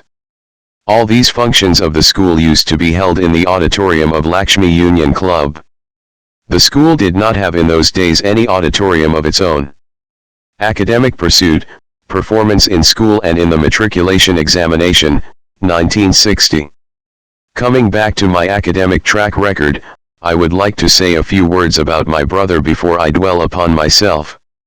When I was reading in Lakshmi Union High School, my brother Krishnakanta Das was doing his undergraduate course in Jagannath Barua College, from which he graduated in the course of time. Later my brother did his post-graduation in economics from Guwahati University. It may not be out of place to mention here that my father was unable to provide for the entire cost of postgraduate education of my brother away from home. My brother had to supplement it by his own earning through private tuition. Coming to my school education, as I have already said, I used to rank first in every class examination and thus reached class 10. That was 1959. It was time to prepare for the matriculation examination due in March 1960. We were the last batch of the matriculation examens of the Guwahati University. All our teachers expected me to come out of this examination with flying colors. I prepared for the examination with care and devotion. I got whatever help I needed from my teachers. In due course, the selection test for the matriculation examination was held, and those qualifying were called upon to fill in the form for the final examination. I must narrate an incident here to show how the teachers of those days were emotionally involved in the matter of performance of their students and the reputation of the school. We, the qualified male students of our class, were asked to sit in our classroom and fill in the forms for the matriculation examination under the guidance of our Sanskrit teacher Sudhanshu Mohan Bhattacharjee. As I was filling in my application form, some ink somehow got spattered on it. I got scared and approached the teacher in charge for advice. The teacher in charge went out to consult the headmaster. Within minutes the headmaster rushed in, his whole face gleaming with joy. He patted me on the shoulder and said, "It was a very good omen, I should fill in the same form and submit it." I did as I was advised. That headmaster, our respected Kiranmoy Bandyopadhyaya, passed away long back. But whenever I think of that incident, his beaming face as he rushed to the hall that day on getting the news of ink falling on my form flashes before my eyes. All my teachers were elated when they came to know of the incident later that day. Their expectation ran high, they hoped I would surely do something extraordinary in the university examination. You may call it a myth, but it does indeed resonate with the love and concern our teachers had for us those days. Result in the matriculation examination. I did not belie the expectation of my teachers. I stood first in the matriculation examination, obtaining the highest marks in mathematics, for which I was awarded a medal. I was awarded another medal for securing the first position in the university. Replicas of both these medals are posted here. Besides mathematics and additional mathematics, I had obtained letter marks in Sanskrit and star marks in the overall performance.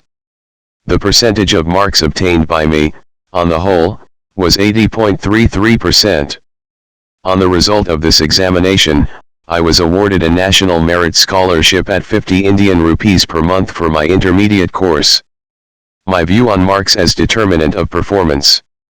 Though I have mentioned here, in this discourse, marks that I had obtained in various examinations, I believe marks alone should not be the primary consideration for judging performance. The primary concern for this purpose should be what one has acquired in knowledge and qualities as a human being to carry forward. But our system is such that it is the marks that mostly count. Everybody is, as such, running after marks without looking into what his or her ward is learning. I have discussed this matter at length in chapter on lessons of life. The way I had prepared myself for examinations. I did not have any private tutor at any time, during my schooling, or for that matter, during my entire academic career. I did never feel the need for a private tutor. Nor did we have the means to engage a private tutor for me. There was none, too, knowledgeable at home to help me in my studies. At the same time, there was also no pressure from any end so far as my studies and results were concerned. My inner self inspired me to do whatever I needed to do to get to the top. I used to study for long hours, even within my time constraint, keeping late at night. I did not also take the help of available notebooks in the market to shortcut learning. I used to read the textbooks thoroughly and then tried to solve various problems methodically. I gave more effort to problem solving and used to do a lot of exercises. It was my extensive studies in school and college days that made me still remember, after 4 or 5 decades, most of the things I had studied then. It is notwithstanding my staying in the general administration, away from the educational field all these years. Whatever assistance I needed during my student days, all came from my teachers, first in school and then in college. I am grateful to all my teachers for what they had taught me. Tribute to the teachers.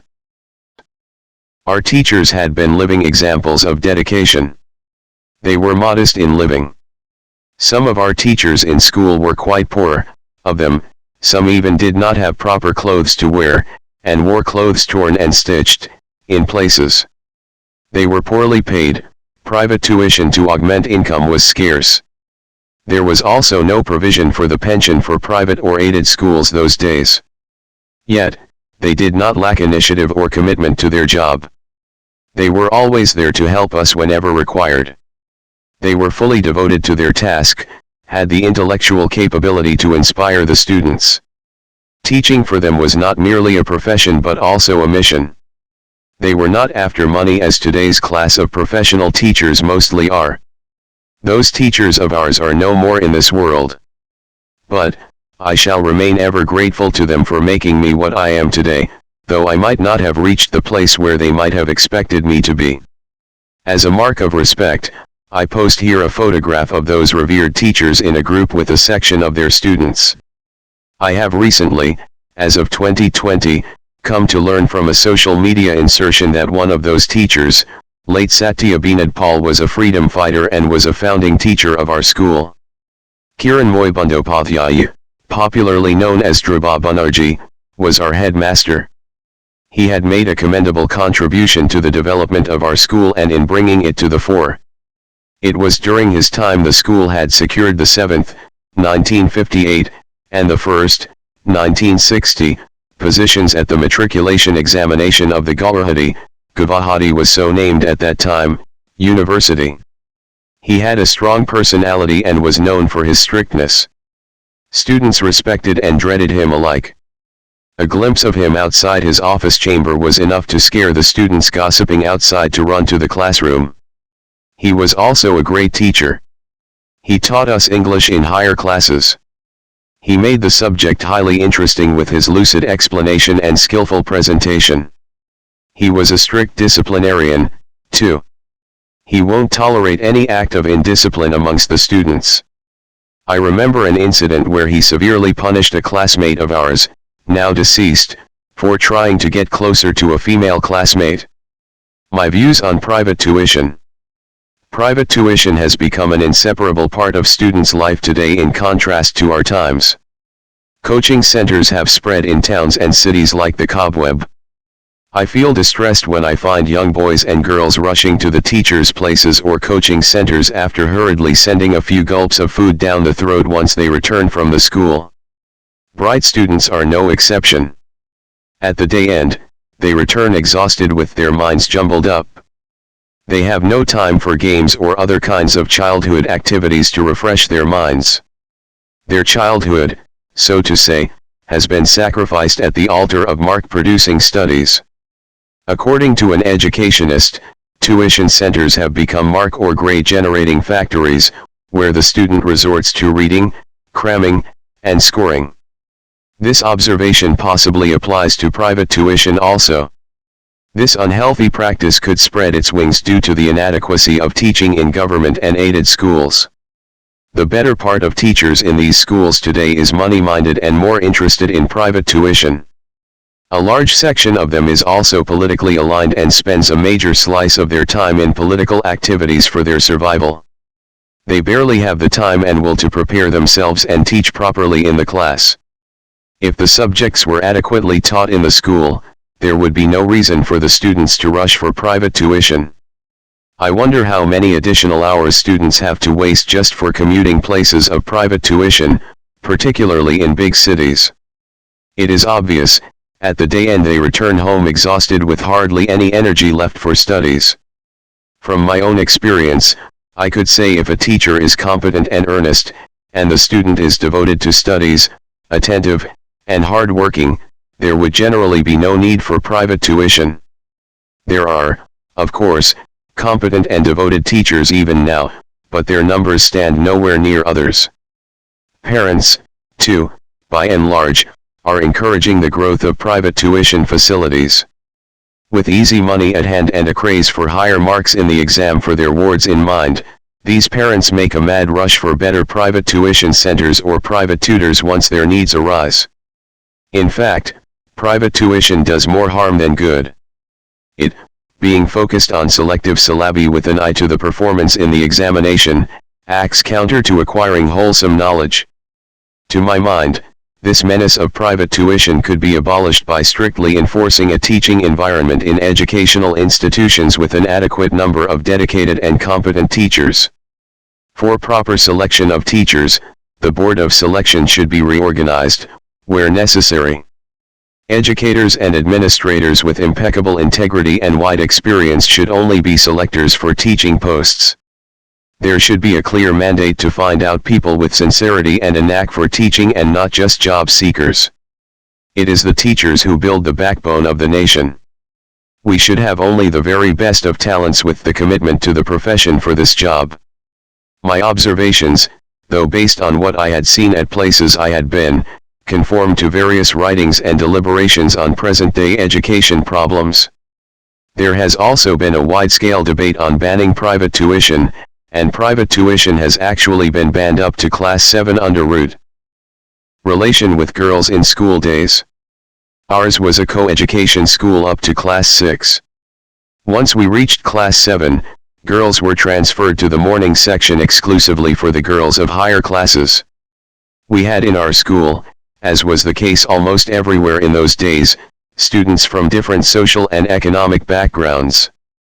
I came from a weak socio-economic background, as I will explain later, and because of this, I used to be somewhat timid and shy, and could not mix well with everyone, particularly the girls. I have already mentioned some of my friends who were all boys.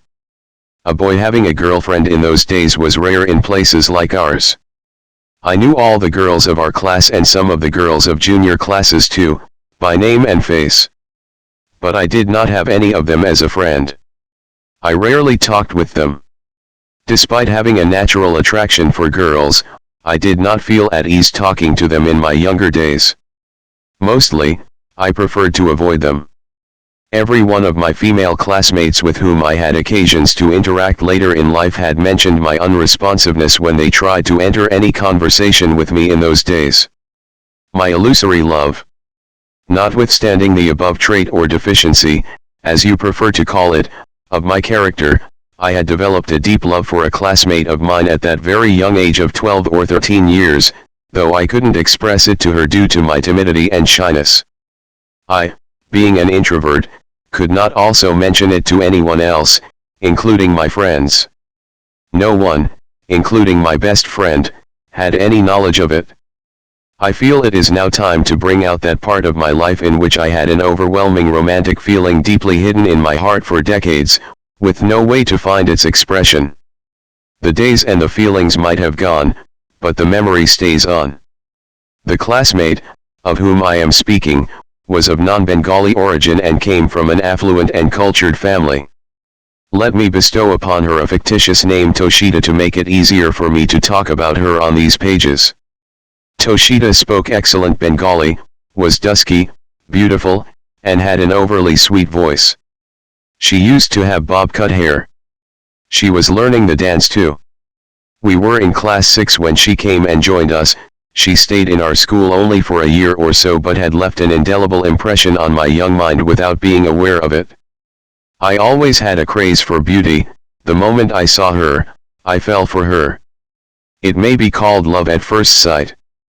But the fact remains that the sense of romantic love was not there in me till then and before I saw her. It was thenceforth that I would feel an ecstatic joy within myself at the very sight of her. While in school, I would always look for her in the classroom. Her presence in the room in proximity would fill me with joy. The day she absented, I would be dismayed.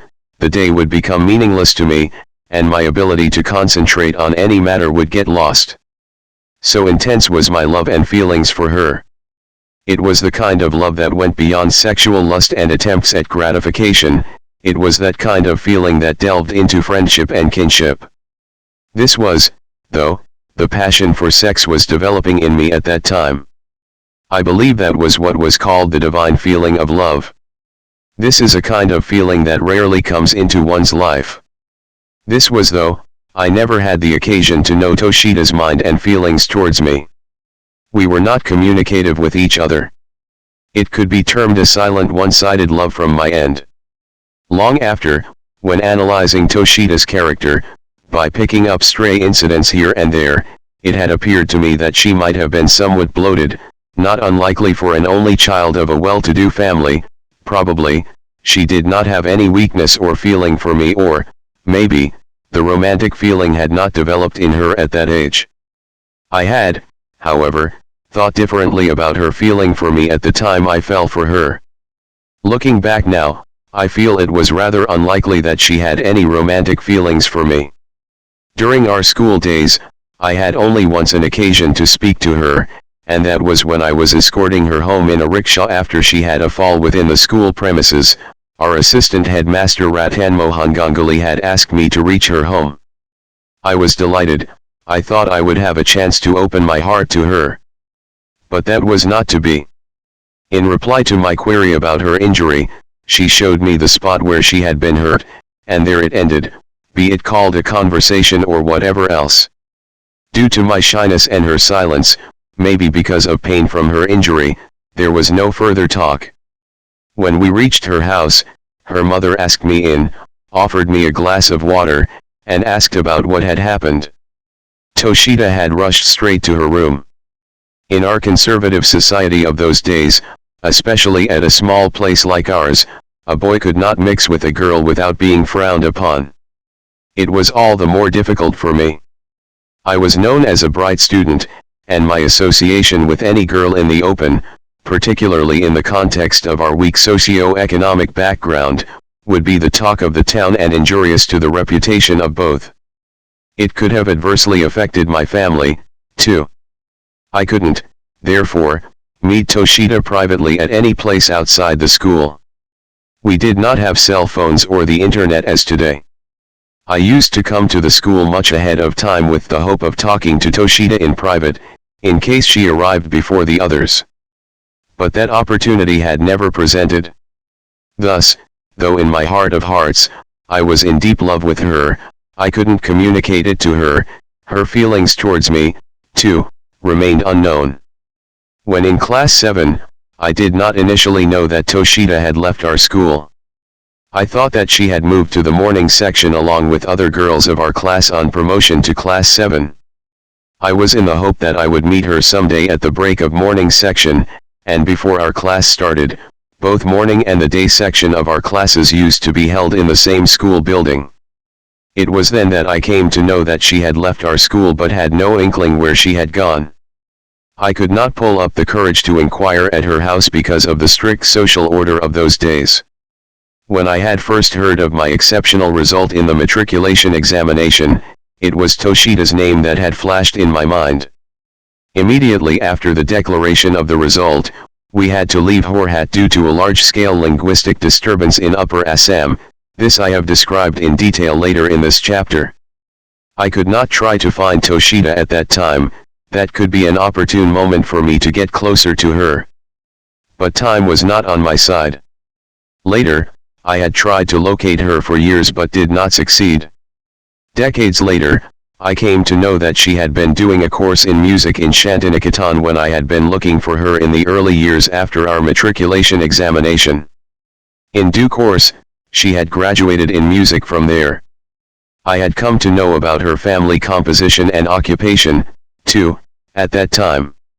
It was only then that it came to my knowledge that she had joined the order of a world-famous spiritual organization the years back. I had come to know of it when I could speak to her decades later. One of my friends had helped me with her cell no. I did not, however, have the opportunity to meet her since she had left our school.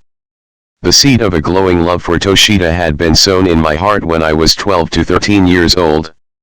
A year hence Toshida had left our school, and I did neither see nor speak to her after that.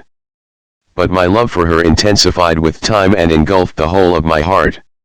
It had not died but remained deeply embedded in my heart and sublimed my feeling with a heavenly joy in my desolate moments. I can't say if she was at the back of my mind when I had refused later in life several marriage proposals received through my guardians. I was so overpowered by my love for this girl that, at later stages, I could not also respond to the overtures of some other women who felt interested in me and wanted to get closer. I could not feel towards any of them the way I had felt towards my childhood love. 2 women had openly displayed their love for me in my early youth, but I did not feel the urge to respond. Much later, some other woman, at some vulnerable moment of my life, had, however, won me over. That woman was well-built, beautiful, possessive, and had loved me fiercely.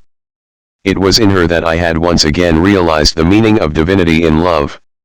It is indeed a rare gift one gets in life, however short-lived it might be. This had, however, happened when my feeling for Toshida had become somewhat dull over the years. Continuing with what I have been telling about my love for Toshida, I must admit here that the memory of Toshida became somewhat dull during the last phase of my academic life. That phase had started at the mid-stage of my post-graduation days, when I had somewhat lost myself amid friends and glamour of the city life, and it had continued till I joined the service at Birhampuri. The real name, to which the name Toshida relates, had a romantic appeal to me for more than a decade. That name used to stir up my passion for the named. In those days, Toshida had emotionally been an inseparable part of my life. A day would hardly pass without thinking about her, though I did not even know where she had been. My life's depiction, particularly the emotional aspect of it, would have been incomplete and untrue without telling about her. That brings her up here. Her name would also appear at places as I continue describing my life and feelings henceforward. Hard days we had faced. During the period of my high school days, about 1956 to 1959, and later till my graduation, we were facing an acute financial hardship. My father had left his job due to differences with the owners of the establishment where he worked. He was after setting up a printing press of his own. He did not have the money for it. With great efforts, and assistance of some well-wishers, including the then Deputy Commissioner of Sivsagar District, Mr. B. L. Sen, he procured a refugee rehabilitation loan of 5,000 rupees from the Refugee Relief and Rehabilitation Department of the Government of Assam and set up a small printing press in the name and style of Das and Sons Printing Works in the year 1956 or thereabouts. The press was originally set up in a rented premise belonging to one J.C. Barua, an Assamese gentleman, more about him later, at the crossing of JPR Road and Garali Road. Shortly thereafter, it was shifted to a rented single-room accommodation owned by one Bahadur Singh, a leading Punjabi businessman of Horhat, on JPR Road. This shifting was possibly in consideration of lesser rent. Our financial condition was so bad at that time that once my father had defaulted in payment of a sum of 30 rupees towards 3 months' rent for this place. The house owner behaved impudently over the default of rent. He had even gone to the extent of throwing some accessories of the press out on the road, in the absence of the father. Father was naturally very offended. He shifted the press to a room across the road within 24 hours, after clearing the house owner's dues by taking loans from elsewhere. The new premise was rented from one Rakesh Das, a utensil dealer of Horhat, who had stood by us at that time. Later, 2 other adjoining interior rooms were added to the rented front room of the house for the shifting of our residence there. The press was, however, subsequently moved back to its original location of J.C. Barua's building at the junction of Garali Road and JPR Road, which was more convenient for the business purposes. We continued to stay in the rented portion of Rakesh Das's house that now also included the front room, where the press had been located, before shifting. There were a couple of other tenants within the premises, but the environment was peaceful. It was from here that I had appeared for my matriculation examination. Incidentally, we had found a nice lady in the wife of the house owner, Rakesh Das. She was Thrubala Das. The new premises for the press in J.C. Barua's building consisted of 3 rooms, 2 in the front and 1 in the back. The rent, as far as I remember, was 40 rupees. Next to our press in the same building, there was a book stall run by one of our teachers Umlandapurkayastha. Adjoining the book stall was a tailoring shop. At the other extreme end was a similar accommodation hired by a tribal lady, who used to deal in oranges during the winter.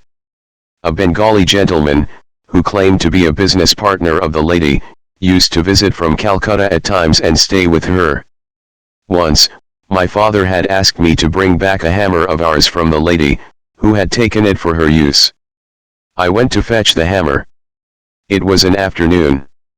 The door of the room, where the lady stayed, was ajar. I was about to enter the room but had to step back at what I saw inside. The Bengali gentleman and the tribal lady were lying on the bed in a compromising position. I was in a dilemma, whether to move in or turn back. The lady saved the situation. She had seen me. Knowing what I had come for, she showed me the place where the hammer had been kept. Neither of them showed any concern or embarrassment at my presence in the midst of their activity. They possibly took me to be a mere lad incapable of reading the situation. A lad I was certainly, but had the ingenuity to understand what it was all about. I returned with the hammer but did not tell anyone anything about what I had seen. Our house owner, J.C. Barua himself, had a shop, probably of spares of various sorts, in another building of his adjacent to our press, facing the Gareli Road. The winter countenance of Mr. Barua still floats before my eyes. Mr. Barua, a monkey cap on his head and a muffler around the neck, would always ask, "Hey Lura, hi boy. How are you?" Whenever I came across him. He used to tell my father, "You will see the son of yours will shine in the future." He had seen me closely while I worked in the press to help the father, still being a school-going child.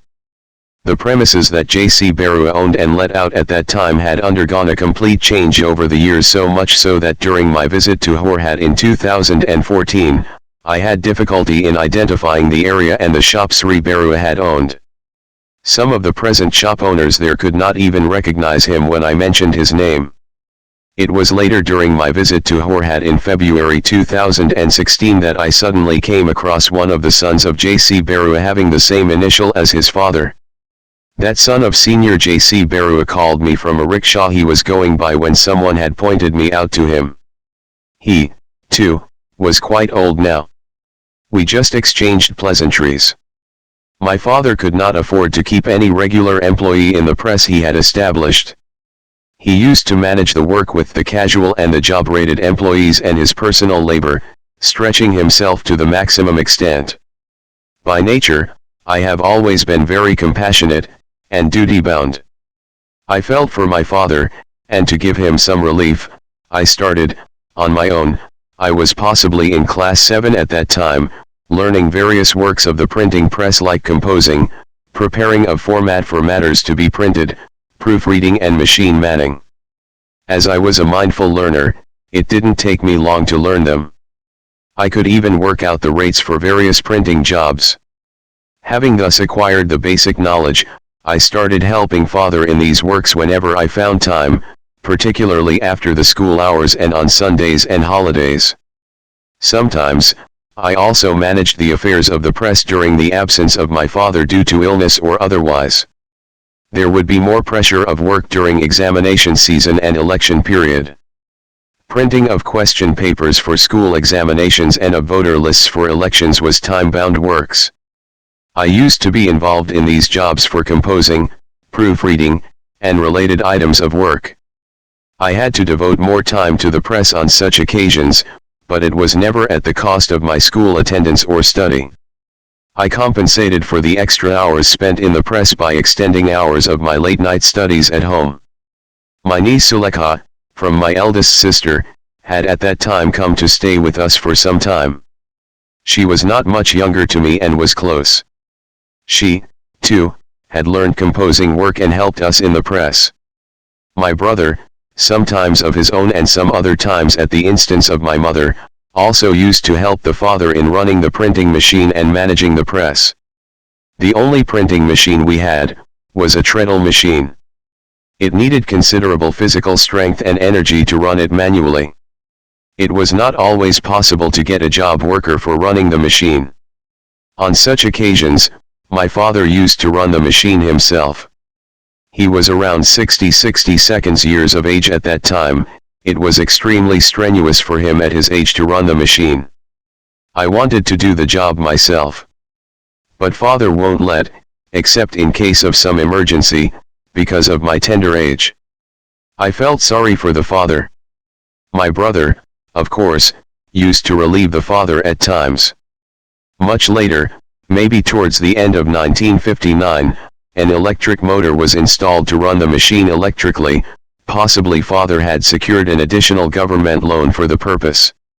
The press was still in J.C. Burayah's rented premises when that happened. Before I conclude this section, I must say that the composing work I did in the press had helped me in improving my knowledge of languages to quite some extent. Father's severe skin disease. Once during this period, my father had a severe skin eruption on his lower leg. Something like boils would appear on the skin, which would burst out, exposing the flesh inside. He had a number of boils like this between the knee and the ankle. The wound would go deeper with days. A retired civil surgeon of those days, Dr. Rabindranath Deb alias Ruby Deb, had been treating him. I always accompanied the father when he went to see the doctor. Every other day, the wound would be cleaned and treated with medicine with the change of dressing. But there was no improvement. We became worried. One day, an old Assamese village man came to our press. Seeing the wound on my father's leg, he inquired about it. He offered to bring along on his next visit some indigenous oil and plant leaves to treat the wound. Some days later, he came with the leaves and the oil he had promised, and explained the procedure for use. It speaks abound of the compassion a simple village man had in his heart for a suffering fellow being, little known to him. Father started using without hesitation the oil and the plant leaves in the manner explained to him. The miraculous was the result. The wounds started healing within a fortnight. That which did not show any improvement even after 6 months of allopathic treatment, completely healed within a couple of months. It did not relapse during the lifetime of my father. So effective was the treatment. The village man did not also take any money for it. My father had presented him with an umbrella. We felt the man was God sent to us. We have in India many such unknown talents, who can do wonders if they get the chance. These talents die unexplored for want of scope to develop innovative ideas, particularly in the backward rural areas of the country. It is our misfortune. My studies in school days. However, never during these days, I allowed my studies to be hampered. I believed in the tenet, oft-quoted precept of our Sanskrit teacher, and tried to translate it in my life while I stuck to my duty of helping the father and the family. I used to keep late hours to complete my studies. At times, I would feel sleepy but then sprinkled water in the eyes to keep myself awake. Despite this, sometimes I would fall asleep with head on the table, or on the back of the chair. My mother used to keep a tab on me, and whenever she found me sleeping like that, she would persuade me to go to bed. In such cases, I would invariably get up in the small hours to resume my studies. My sleeping hours in those days had been very few, 4 or 5 hours a night, and sometimes even less. It may be due to this that I have developed sleep disorder later in life. We didn't have electricity in our house. I used to study in the light of kerosene lamp.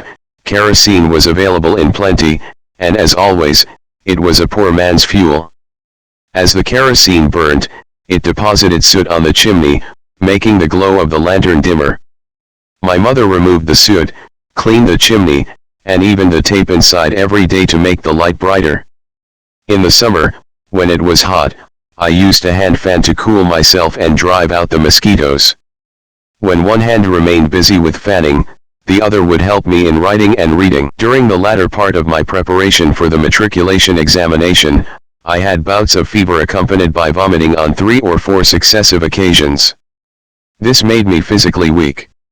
None of these obstacles of poverty, spending hours in press work, away from studies, or physical weakness could, however, hamper my studies or dampen my spirit.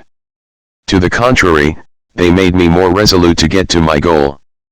My later life story would show that I had always been resolute, disciplined, fearless, and sincere to my work, wherever I had been. I firmly believe that my struggle during those younger days and the regulated life I later lived in the missionary college hostel helped in adorning my character with these qualities. Our family conditions in those days. As I have said, during the early days of setting up the press and mostly thereafter, we were passing through a trying time. Income from the press was not enough for a decent living. My brother took up private tuition to meet his own expenditure and supplement the family income to the extent possible. That was the time when my brother did not have, even a second set of clothes for going out, and had to manage with just one set, washing it during the night, when needed. We used to get our clothing creased by putting them under the mattress on which we would sleep. My mother did all the household work, as we couldn't afford to engage any helper. Besides cooking, cleaning of the utensils, washing clothes, and keeping the house tidy, she even had to fetch at times, water from a nearby tap, within the premises of our house.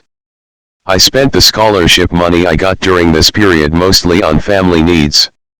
In such a scenario, I did not have the time, mind, or the means to participate in any extracurricular activity. I seldom went out for the afternoon games or to spend time with friends. Not that my parents would have objected, had I wished. In fact, they always encouraged me to go out and play with friends. But my inner self prevented me from indulging in this, which I considered a luxury for me when I could help my family by working in the press in this spare time. I couldn't forget Toshida even when we were in such a difficult situation. During this period, too, her face used to flash in my mind from time to time. She had left our school a couple of years back, and I did not know where she had gone. Those of my friends I was close to, too, had no idea.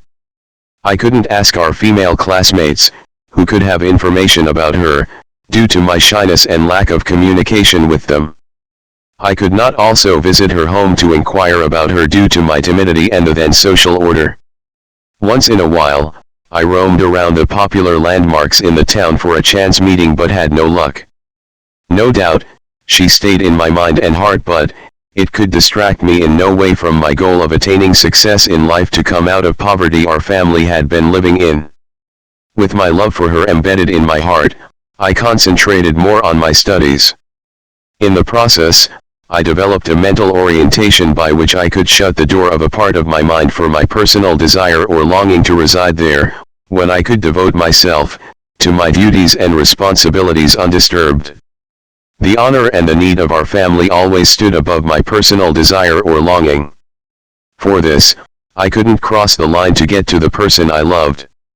Nor could I forsake my family later, in search of the advancement of my career abroad.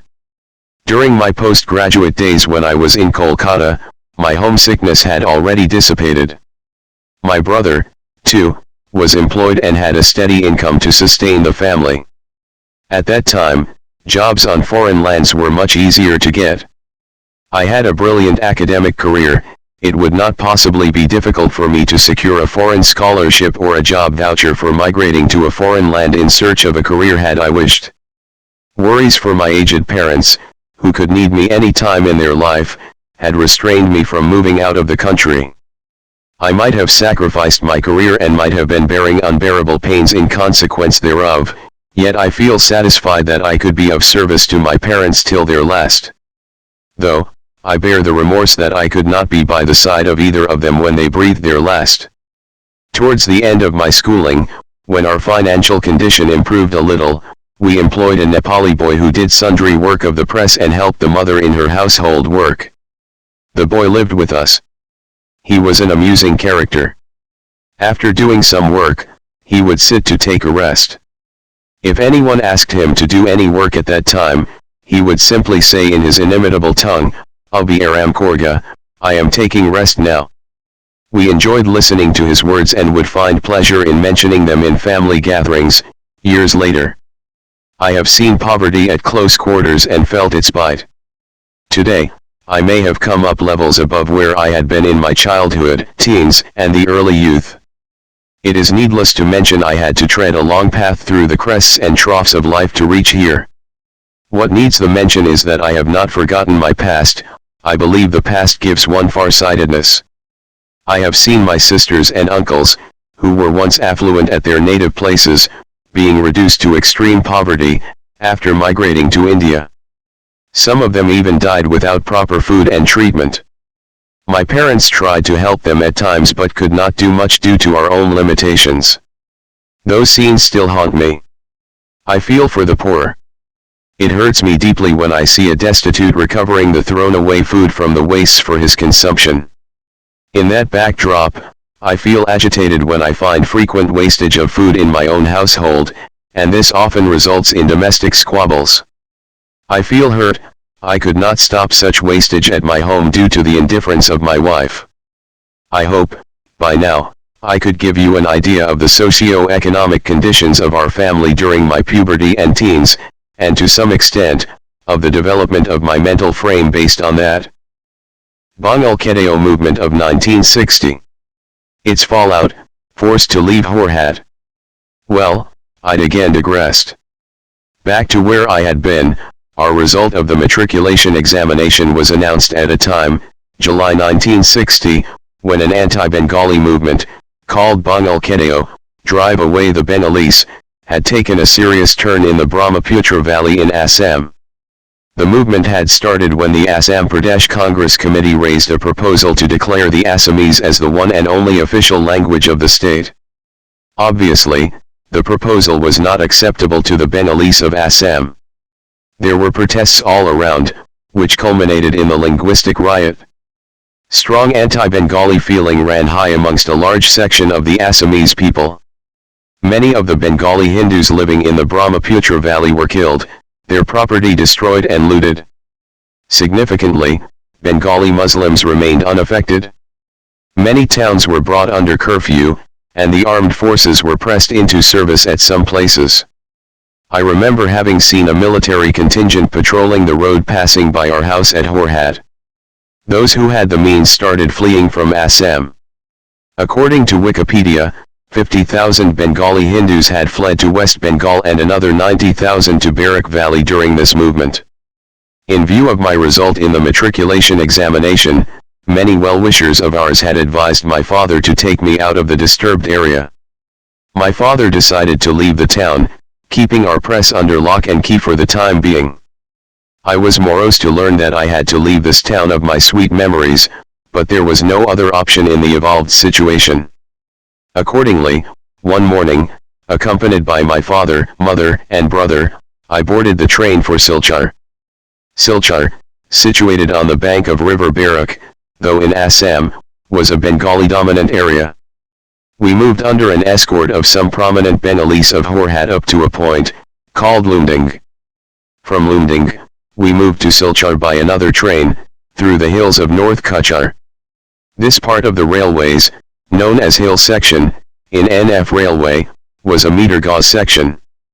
It took more than 2 decades to lay this track, 1882 to 1903, through an exceedingly difficult terrain.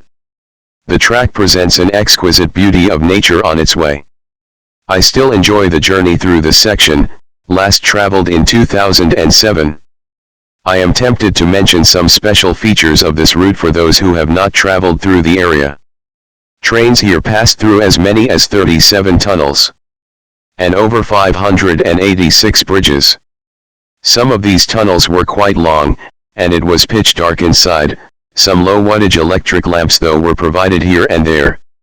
The longest was probably tunnel number 11 near a place called Mahur, measuring 1,192 feet in running length. Diesel or electric engine had not arrived at the time we had undertaken this journey. Trains were then hauled by steam engines. The gush of the burnt coal gas coming into the compartment created a suffocating atmosphere when the train moved through the tunnels. The doors and the windows of the compartment remained closed, when inside the tunnels for security reasons. Some of what we had seen in the older days, of course, have since become history with the introduction of diesel engines and change of track. The track was, meanwhile, widened to broad gauze after years of dilly-dallying. With the change in the alignment that the track had undergone, it was likely that many of the old places with their beauties would be found missing. NF Railway has made a video on the movement of train in a section of this beautiful route of bygone days and has uploaded it in YouTube. Continuing with the journey I was describing, I may state that the bridges mostly connected one hill to the other through the canyons for the trains to move. Underneath such bridges were seen deep gorges. On some portions of its path, the trains meandered along the course of a river called Jadinga flowing far below. The river played hide and seek, sometimes being visible, and at other times, going out of sight. The water of the river was crystal clear, and the boulders under the water could be clearly seen from the train above. In the course of the journey along this route, beautiful wildflowers of different sizes, shapes and colors were seen at places sometimes almost at the touching distance from the train, particularly when the train moved close to the rise of the hills or through the cuts in them. During the winter, when the sun rises in the hills at dawn, the view it presents through the morning mist is mesmerizing. The train climbed up a steep incline or went down a deep decline during a stretch of its path from a station named Harangajo to a station named Jadinga. For this, 2 engines were pressed into service to pull up or hold back the bogies, as the case may be, during this part of the journey. All of a sudden, the hills ended, and the train started running on plain lands and through the tea gardens, and reached the junction station at Badrapur. From Badrapur, it moved over the plains to Silchar. It took the train around 12 hours to cover this distance of about 213 km from Lumding to Silchar. At the end of this journey, we reached Silchar via Badrapur, 24 HRS after we had started. Train journeys in those days were extremely painstaking. There was neither sleeper berth nor reservation of seats in lower classes. We had traveled by the 3rd class and had to keep sitting all through the journey in a horrendously crowded bogie. We almost had to fight our way out to have our food at the station called Haflong. At Silchar, we had first put up in the house of our maternal uncle Kutu Mama, my mother's own youngest brother. Our maternal uncle had, by then, migrated from the then East Pakistan and had been running a small business in furniture at a place on the bank of the river Barak. One of his step-brothers, my Rishi Mama, and his maternal uncle, my Sadhu Dada, who, too, had migrated from East Pakistan, worked in his furniture shop.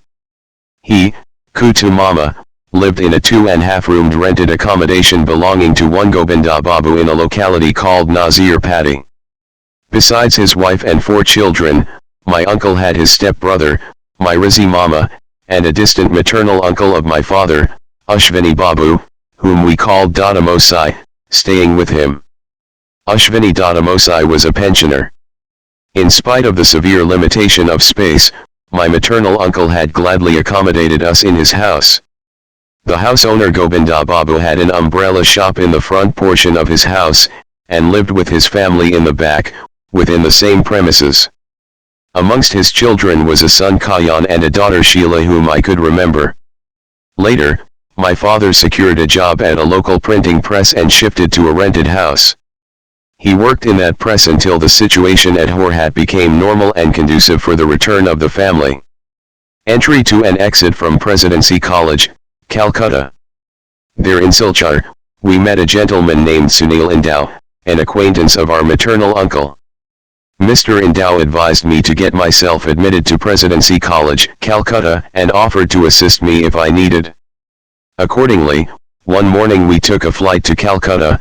My elder brother and Mr. Indau accompanied me. That was my first air travel and the first visit to Calcutta. In Calcutta, we learned that the last date for admission to Presidency College had been over. Mr. Indau was not a man to give up easily. He arranged an interview with Mr. Nirmal Kumar Siddhanta, the then Vice-Chancellor of Calcutta University. We met Mr. Siddhanta at his residence on Loudon Street, and at his intervention, I got myself admitted to Presidency College in the pre-university science course. College authorities also initiated steps to arrange a seat for me in the hostel.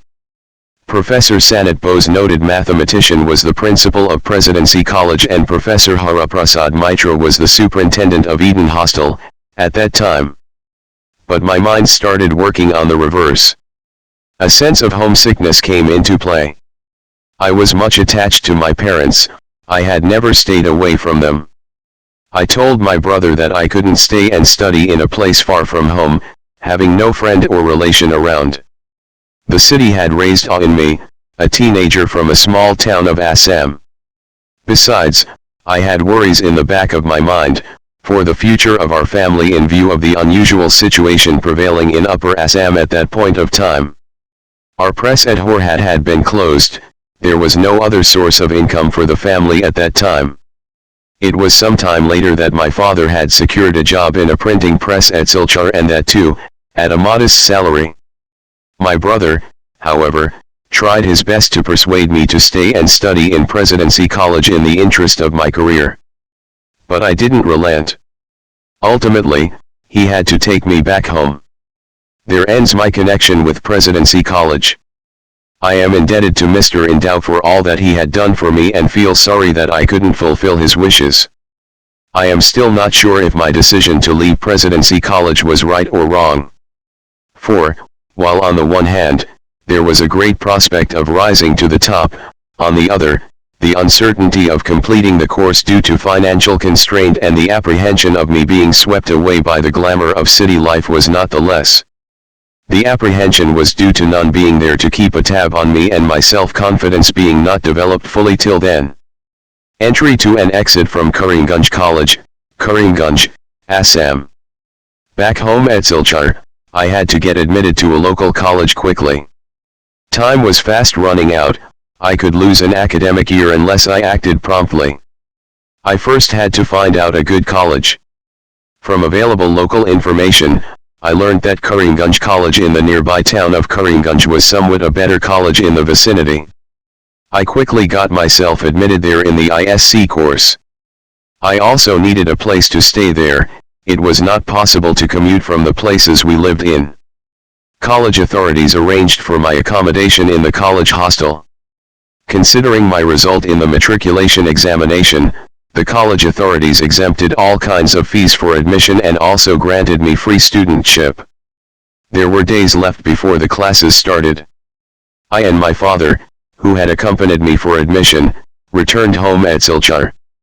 Though I got admitted, I was not happy and felt small. The place was not to my liking. While, in such an unhappy state of mind, I was waiting at Silchar for my classes to commence in the Karimgunj College. I received a letter, a postcard, from my school friend Daipu, Pradeep Kishore Roy. My post-metric race for college admission should normally have ended at Karimgunj. But the letter from Daipu changed the entire scenario. It was perhaps here that some unknown forces, by whatever name it was called, came into play. We had left Horhat in an unusual situation. I could not meet any of my friends before I had left, and as such, there was no question of giving anyone our address of Silchar. I myself only knew that we would be putting up at our maternal uncle's place in the locality called Nazir Padi, the complete address of which again was unknown to me. We were then almost in a floating condition. It is still a mystery to me as to how that postcard written by Daipu had reached us in this backdrop. As far as I remember, the letter was brought by my brother from my maternal uncle's place, his furniture shop or residence. Daipu had written that he had got admitted to St. Anthony's College in Shillong. He invited me to join there so that we could stay and study together. He also informed that the college authorities had offered to grant me free studentship in the college and provide me with free food and lodge in the hostel if I joined there. I was elated. St. Anthony's College was one of the leading colleges in Assam at that time. Besides, Shillong had its own charms. Being the then capital city of Assam, it was a developed place with better connectivity and a lot more facilities than Karimgunj. It should be a great pleasure to stay amidst its scenic beauty. I had never been to a hill station before. Daipu and I had read together in school, and his presence in the college and the hostel was an added attraction for me. Financially too, it would be of much help to us. Shillong being a cosmopolitan place was also free from anti-Bengali feeling. Neither my parents nor my brother had any objection to my change of the institute. But I had to have a transfer certificate from Karimgunj College, where I had already got admitted, before I could join any other college, in Assam. I approached the principal of Karimgunj College for the transfer certificate. The principal tried to persuade me to stay in his college. When I did not agree, he asked me to pay all the fees and other charges that were exempted earlier at the time of admission. I paid the charges and obtained the necessary transfer certificate. Thus, ended my connection with Karimgunj College. Final destination for ISC. St. Anthony's College, Shillong. One morning thereafter, I don't remember the exact date, most likely it would be sometime in August 1960, I, accompanied by my elder brother, left Silchar for Guwahati, now Guwahati, on the way to Shillong. In the first part of our journey, we moved again through the hill section of NF Railway, the beauty of which I had described earlier during my journey from Horhat. We passed through the second part of our journey at night and reached Guwahati the next morning. I was new to Guwahati and knew nothing about it. My brother knew it well as he had spent his days here during his postgraduate studies at the university situated at nearby Yahalukbari. We stayed in the hotel. I spent the day moving around in Guwahati town. The town was beautifully located in the backdrop of rivers and hills. The majestic river Brahmaputra passed by it. With some hills rising, as it were, from within the river, it presented a wonderful sight. In the distance, one could see the outline of the Garo and the Kasai Jayanti hills. The Kamakhya hills, on the top of which was the famous temple of Mother Kamakhya, were nearby. I had occasions to visit Kamakhya temple much later in my life, once with my mother and wife and twice with my wife, the last time being in 2007 when I revisited Assam 25 years after I had left it. The temple was beautifully located on the top of the hill Neelachal, and one could have the full view of Guwahati town below from here. In the darkness of night, the town looked like a chain of dotted lights. One could see long queues of worshippers visiting the temple every day during the specified visiting hours. The temple had different entry points with entry fees of different denominations for getting to the deity. The deity's podium was deep under the ground and was pitch dark. High wattage electric lamps had been put in place to fight the darkness. Also, a number of large diameter stand fans had been provided to control the heat inside. In spite of all these provisions, the atmosphere inside was suffocating due to a large number of devotees assembling there at specified hours of the day. Further down below, there was a Shiva lingam with a shallow watercourse encircling it. To get there, one had to pass through a narrow passage from the deity's podium, bending oneself, at points. An offering to the lingam could be made through a priest while standing on the narrow stairs of 2 to 3 brick lengths by the side of the watercourse. This picture of the temple has been drawn based on my experience of the last visit in 2007. The population of Guwahati at that time was not as explosive as it is today. Houses were thinly dispersed. The town was more or less neat and clean. Rickshaws were the main conveyance, though a few city buses did also ply. Shillong is in the hills of Kasai and Jayanti at a distance of 99.5 km from Guwahati. Our journey from Guwahati to Shillong was by road. The road from Guwahati leading to Shillong was called GS Road, an abbreviation for Guwahati-Shillong Road. We started for Shillong the next day at around 6 a.m. by a bus of Assam State Transport Corporation. In those days, GS Road in the hills was not as wide as it is today. It used to be a one-way road with a crossing for vehicles from the two ends of Guwahati and Shillong at an intermediate place called Mungpua. Gates were installed at Mungpua for this purpose. To regulate the movement of vehicles on this route, there were fixed timings at intervals of 3 hours, e.g. 6 a.m., 9 a.m., 12 noon, and 4 p.m. when vehicles could start from either end. No vehicle could take up the journey after 4 p.m. or at hours other than those specified. In the course of my trip to Shillong later in 2007, I found Mungpua too had changed a great deal. The restaurants, where we used to have breakfast or evening tea on our way to or from Shillong at our times, were no longer there. Those had been replaced by smaller ones with much lesser varieties of food items to cater to the needs of traveling passengers. Some big dhaba-type eating houses had developed, and these were quite popular. There were other changes too, and changes were all expected. It was more than 4 decades since I had last traveled along this route as a student of Shillong. For the first time, long after completing my academic career, I had an occasion to make a brief day visit to Shillong in 1981-82 with my wife and children. I was in a hurry at that time and being otherwise absorbed, did not have time to look for changes. Coming back to the instant journey, I may reiterate that I had never been to a hill station before and was therefore excited. As the bus meandered along the curvy roads climbing up the hills, I was mesmerized by the natural beauty. Deep gorges on the one side and steep hills on the other were awe-inspiring. Occasionally, thin rope-like natural streams were coming down the hills. In the course of my subsequent journeys on this route, I found hill people bathing or washing their clothes in the water of these streams at the points where the streams had hit the roadside flat land. Some people were seen coming down the hills at places, carrying their produce in long conical baskets. Tribal women carried young children and babies on their back, tied with a piece of cloth running through their armpits and knotted in the front.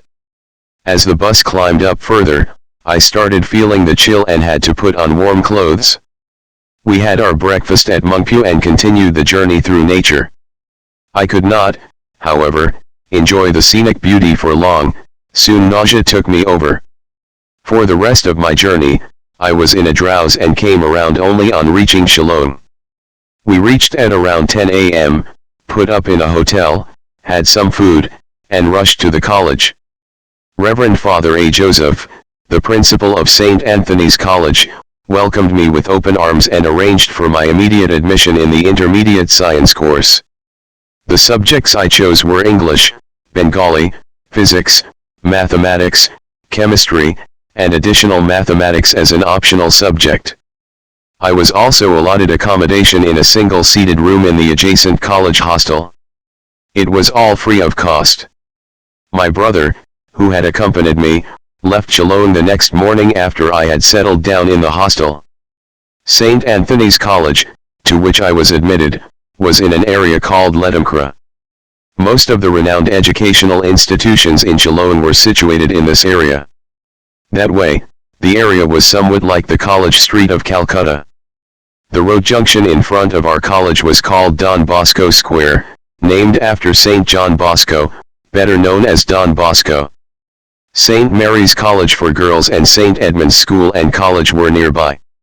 The famous cathedral, Mary Help of Christian Church, was beside Don Bosco School and a little further from our college on its opposite side.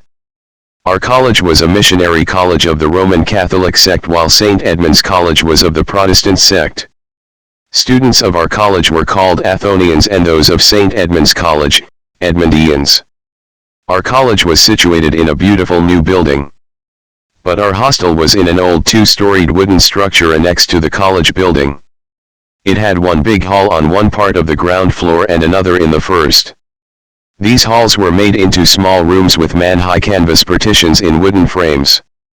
Every resident was allotted one such room, a single cot, a small table with a table lamp, and a chair. Mine and Dipa's rooms were side by side in the ground floor hall. Next to Dipa's room or somewhere along the line was the room of another friend of our circle, Chitcho Malius Chetu. Chetu is now a retired physician in the London.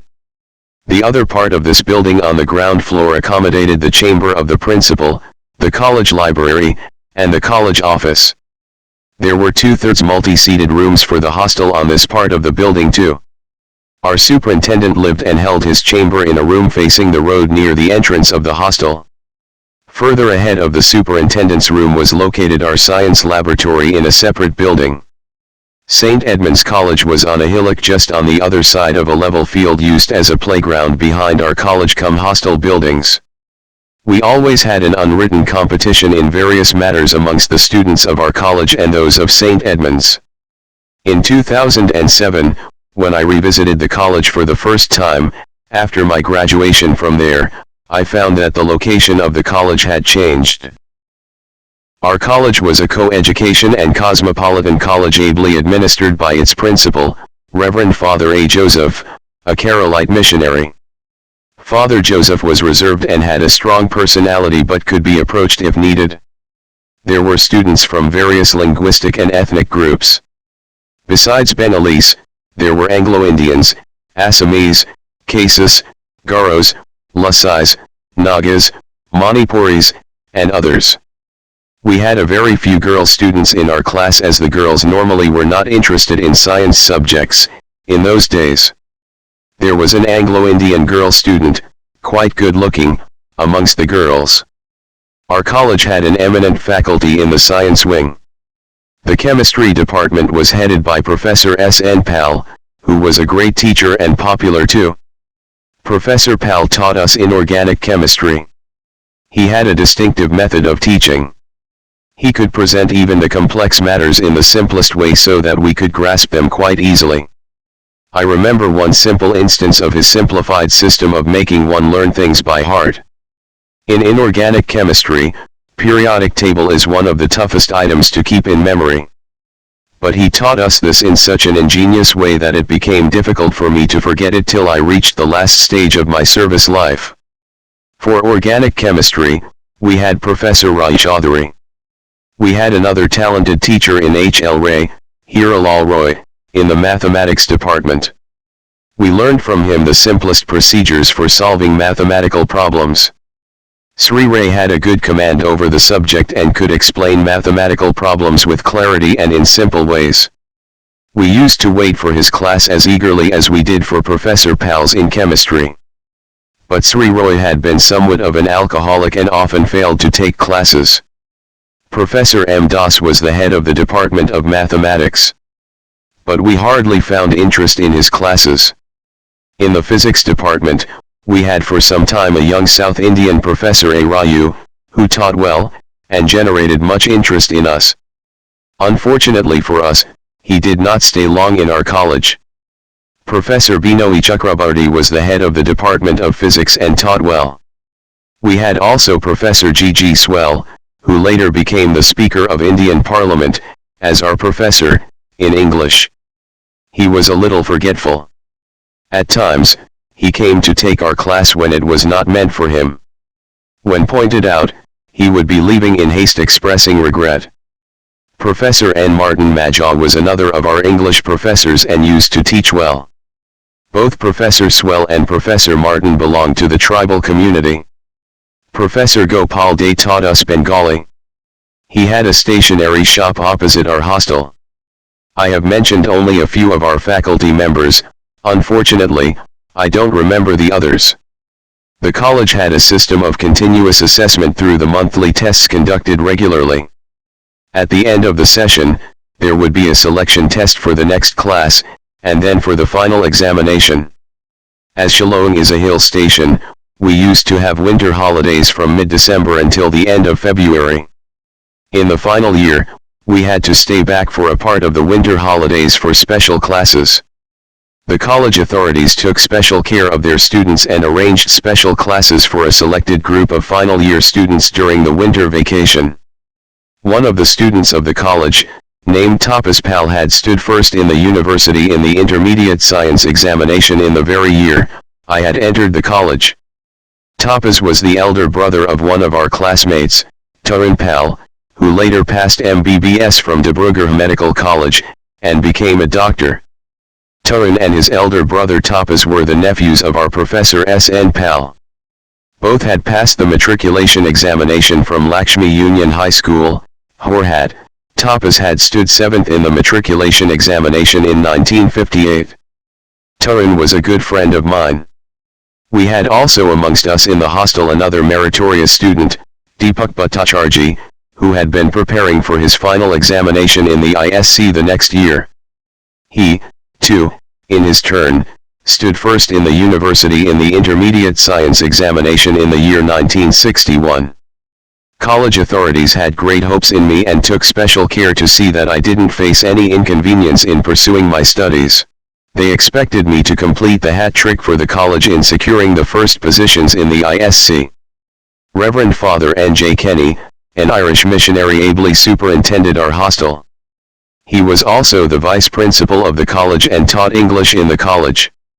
Hostel rules were very stringent. There were specified hours for breakfast, lunch, afternoon tea, and dinner. Bells would be rung calling the boarders to have food. At these specified times, for lunches and dinners the bells would ring twice. For dinner, it would be at 7:30 p.m. for the first batch, and then at 8:15 p.m. for the second batch.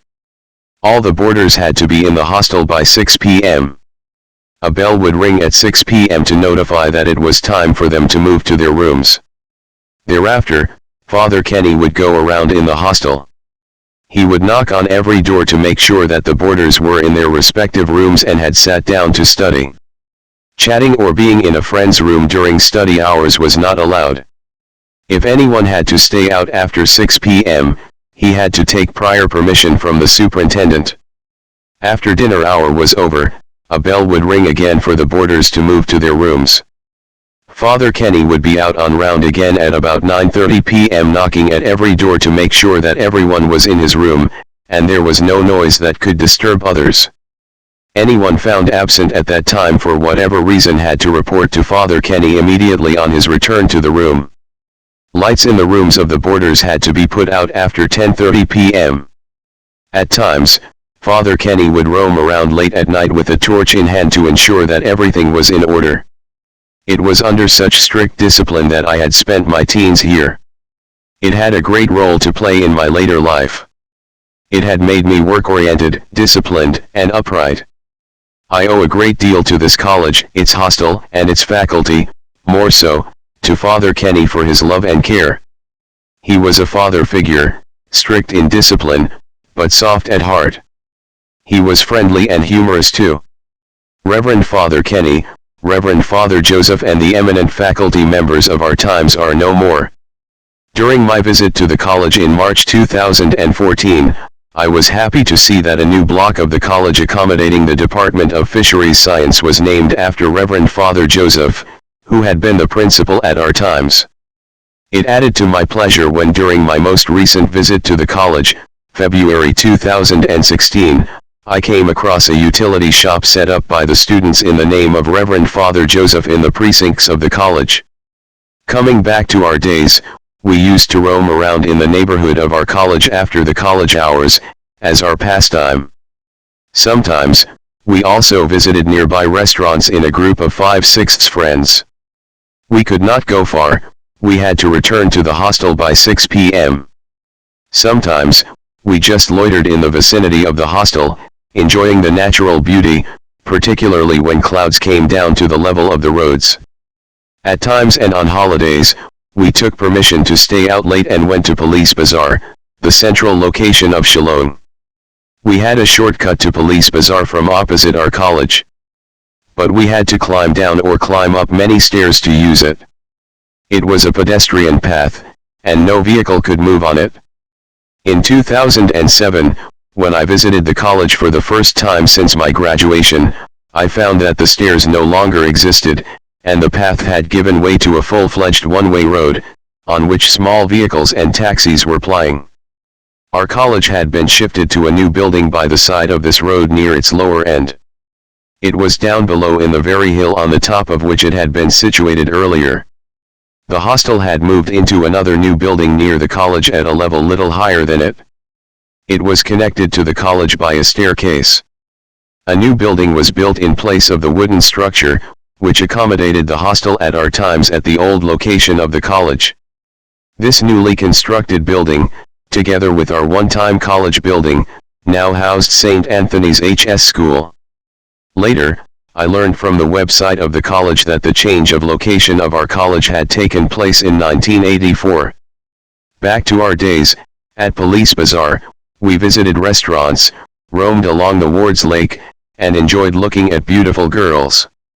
We had a friend from St. Edmund's College, named Rajarshi Bhattacharjee nicknamed Kisu, who lived at Police Bazaar down the alley leading to the polo ground.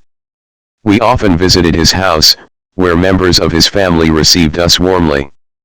We had another friend, again from St. Edmund's, named Debasis Nandi, who had his girlfriend living next door to Kisu's. Debasis also used to be with us when we visited Kisu's house. Debasis was the son of an officer in the Directorate of Education of the Government of Assam and stayed near our college at Nongthumai.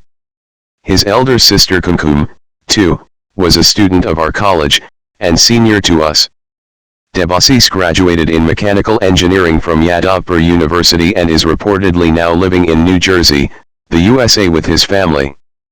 Pradeep's cousin sister Kalpana Roy alias Gopa, also a schoolmate of mine, had been studying in Lady Keene College in the Police Bazaar area. She stayed in the college hostel there. Pradeep used to take me along whenever he went to look up his sister. Gopal later passed MBBS from Dibrugarh Medical College and became a doctor. Vacation and studies. I had got admitted to St. Anthony's College in the later part of September or the early October in the year 1960. Our first winter vacation was not far. We had more or less 2.5 months to attend classes before our winter vacation started. By the time we had our vacation, my parents and my brother had returned to Horhat. As the situation there had normalized, it may be recalled that we had moved to Silchar as Bengal Khedao movement gained ground in Upper Assam. My friend Daipu and I, therefore, left together for our common hometown as the vacation commenced. Possibly, Daipu's sister Gopa was also with us. We traveled by bus, first to Guwahati and then from there by a different bus to Horhat. This time, I could not enjoy the natural beauty along the GS road on the way to Guwahati as I fell sick with nausea, shortly after the bus had started climbing down the hills. I lay stretched on the last empty row of seats in the bus. My travel sickness on the hilly roads troubled me for a long time. I became free from it sometime towards the end of my intermediate course, when I got used to the journeys, in the hills. Anyway, I had a great time during the vacation. Rejoined my parents and brother after a continuous separation of a few months, and for a homesick boy till then, it indeed was a happy union for me. My teachers were glad to see me again. They blessed me and wished me success in life. A few of our school friends viz. Mrinal, Budpal, Hirish were at Horhat. But I could neither find Toshita nor could get her whereabouts. By now, I was convinced that she had left Horhat. I spent some time in the company of my school friends. I also helped my father in his day-to-day work in the press to the extent I could. As our vacation neared its end, Daipo and I left Horhat for Guwahati by train. On the way, between the stations Lumding and Shaparmakha, Daipo lost his suitcase. It was winter, and the journey was an overnight one. We were sleeping on the lower berth while the suitcase was kept on the bunk above us. When we woke up at Shaparmakha, we found the suitcase missing. We learned later that this stretch of the railway route was notorious for theft and snatching. Daipo had to buy new clothes on reaching Shillong. Incidentally, I myself, too, had once been a victim of a suitcase theft. That was when I was posted at Kalna. I was escorting my sister-in-law to Mikleganjay. We entrained at Sealda and were looking for our seats, keeping the suitcase on an upper bunk. By the time we could find our seats, the suitcase had gone. After the vacation, our classes started in full swing. It had taken me the first few days to settle my mind after having left the warmth of home. Gradually, I got adapted to the college and hostel life. I then fully devoted myself to my studies. In the course of time, my homesickness faded away under the pressure of my studies, and by virtue of the enjoyable company of my friends. The year was 1961, and we had to complete our course for the final examination, due early next year. We also had regular monthly tests to appear. So, there was no place for laxity. In the meanwhile, the result of the 1961 ISC examination was declared. Our hostel mate Deepak Bhattacharjee, of whom I have mentioned earlier, stood first in order of merit in the university, as was expected. It was now for me to secure the first position in the university next year to bring the glory of a rare feat of the hat trick to my college.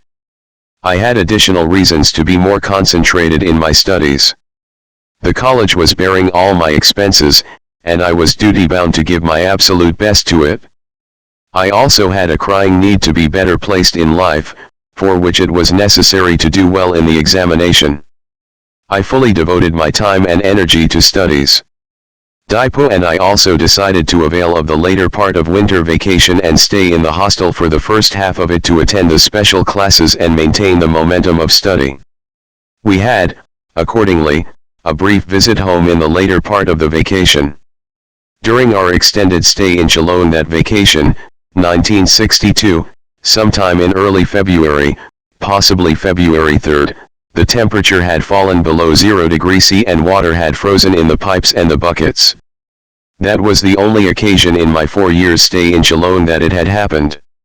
It could amuse the readers to know that while in Shillong, we used to have a bath once a week during the summer and once a month in the winter to avoid the bite of cold.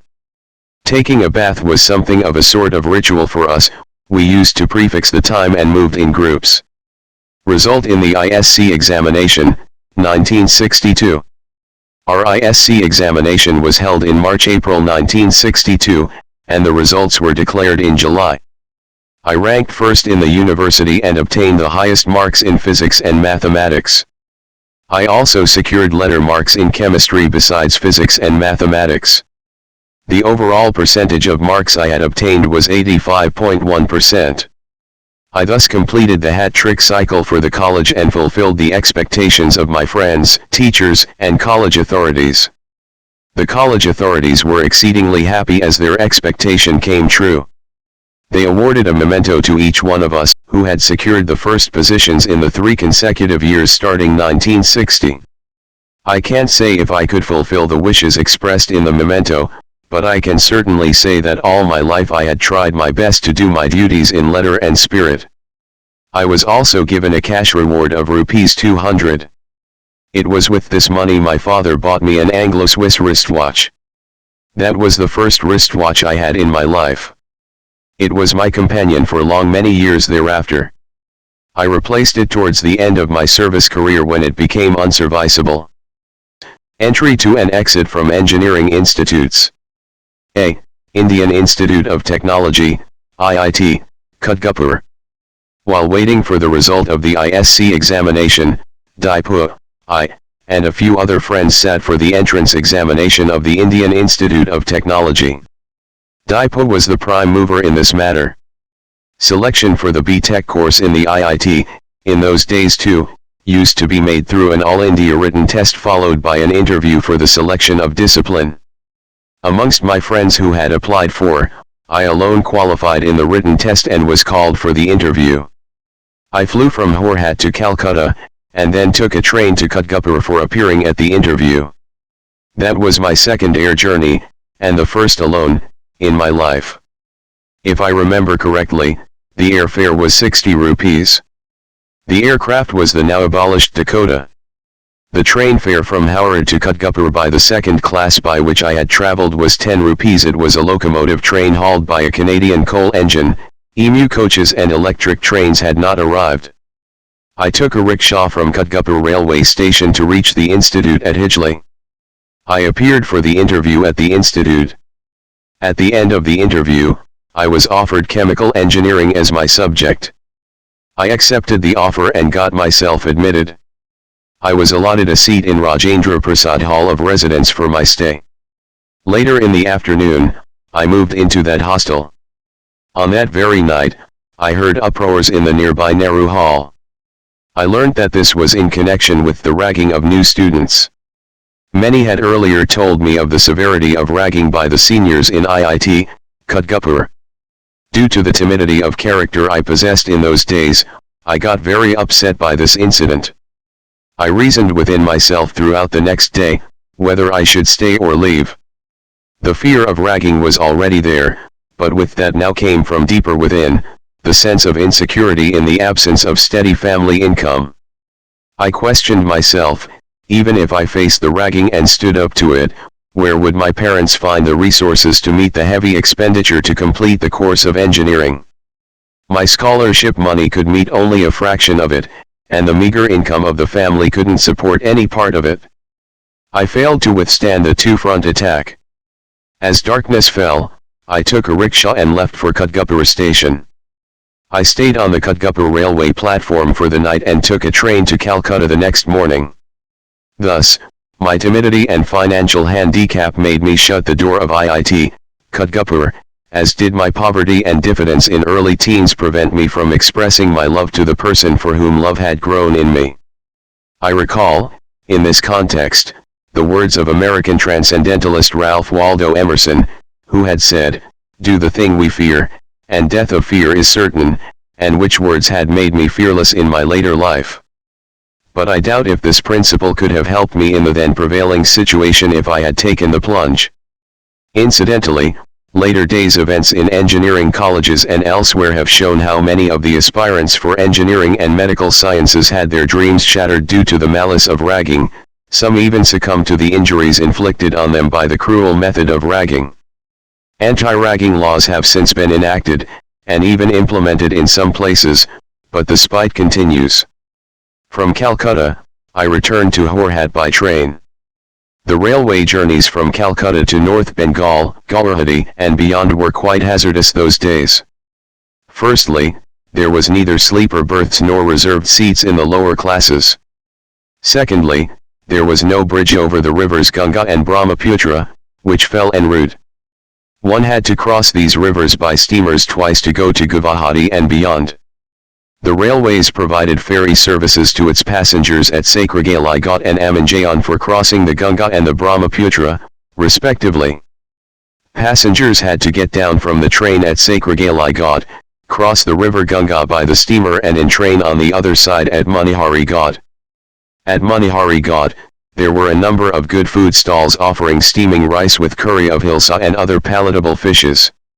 Farther up, passengers traveling to Assam had to get down again at Amanjayan, cross the river Brahmaputra by the steamer and in train at Pandu on the other side to continue the journey ahead. The railway tracks up to Sakragali Ghat was broad gauze, but beyond, it was all meter gauze. This was the first time I had undertaken this journey all alone and was a little bit apprehensive. I, however, reached my place safe and sound. B. College of Engineering and Technology, Yadavpur. On return from IIT, I learned at Horhat that my friend Dipal had got admitted to Yadavpur University in chemical engineering. As Dipal was there, I felt an urge to try for mechanical engineering at Yadavpur, Mechanical engineering was the most sought-after subject in engineering at that time. I thought of giving it a try by overstepping the bounds of finance. There was no joint entrance examination for admission to engineering colleges in West Bengal those days. As far as I remember, Yadavpur University did not also have any entrance examination of its own. Admission used to be on the basis of the results of the qualifying examination. With my result in the ISC examination being as it had been, it was not difficult for me to secure admission in the mechanical engineering department of the Yadavpur University. I also got an accommodation in the university hostel. I attended classes for some time, but then left the university as I could not concentrate on the subject due to mental conflict arising again out of our financial unsteadiness and a sense of insecurity in a distant land. That put an end to my study of engineering. Final destination for graduation: St. Anthony's College, Shillong. I went back to Shillong and got admitted to my old St. Anthony's College in the BSc course with Hans in mathematics, the other subjects being physics and chemistry. College authorities were gracious enough to extend to me all the financial concessions and facilities they had provided during my intermediate course. Being a national scholar, I also used to draw a scholarship of 85 rupees per month.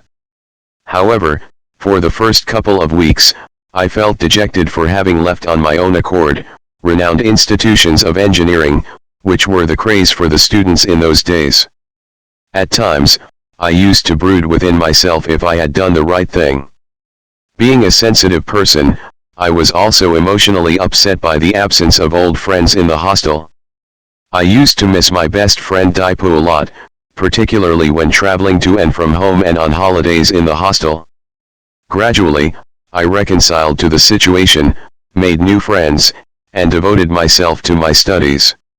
One of my maternal uncles, a cousin of my mother, whom we called Botu Mama, and of whom I have spoken earlier in the chapter on maternal uncles, came to stay in Shillong during this period. Botu Mama had taken the job of the manager in a hotel in Police Bazaar. Both the uncle and the aunt used to stay in the accommodation provided to them in the hotel itself. I had an open invitation from my aunt to have lunch with them every Sunday. I visited them at times and had lunch with them occasionally on Sundays. That was for me, a diversion of a kind, from the daily routine of studies. During the winter holidays and the Durga Puja, I used to visit my hometown, stay with the family, help my father in his work, and enjoyed the company of school friends, some of whom were still there. Toshita, for whom my heart craved, was, however, not there, nor could I have any news of her. In wrapping up the story of my life in Shillong, I must say that I had enjoyed my stay during the first 2 years, much more than that in the last 2 years. Result in the BSc examination, 1964. Thus, passed off 2 years of my BSc course. I appeared for the final examination in 1964 and passed in the first class with Hans in mathematics, I being the only student in the university to have secured the first class on the subject that year. I once again secured the National Merit Scholarship worth 110 rupees per month for my postgraduate course. I was thus a National Merit Scholarship holder from the matriculation to the postgraduate level. As earlier stated, I had also secured a scholarship in ME examination, which continued for 4 years until my matriculation examination. The cases have been the predominant race in the Kasai Hills, to which Shillong belongs.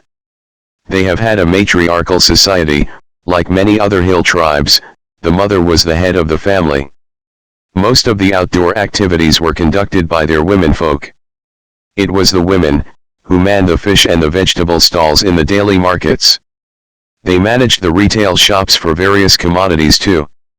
The males and the females from the lower stratum could be seen carrying loads. With the spread of education, these people of both the sexes started getting into white-collar jobs. Here too, the fair sex seemingly outnumbered their male counterparts. As for their attire, they were very conservative. Women had their bodies fully covered. It was learnt that they used 13 different pieces of cloth to dress up in their traditional costume. In our times, Shillong was a peaceful place, and the law and order situation was excellent.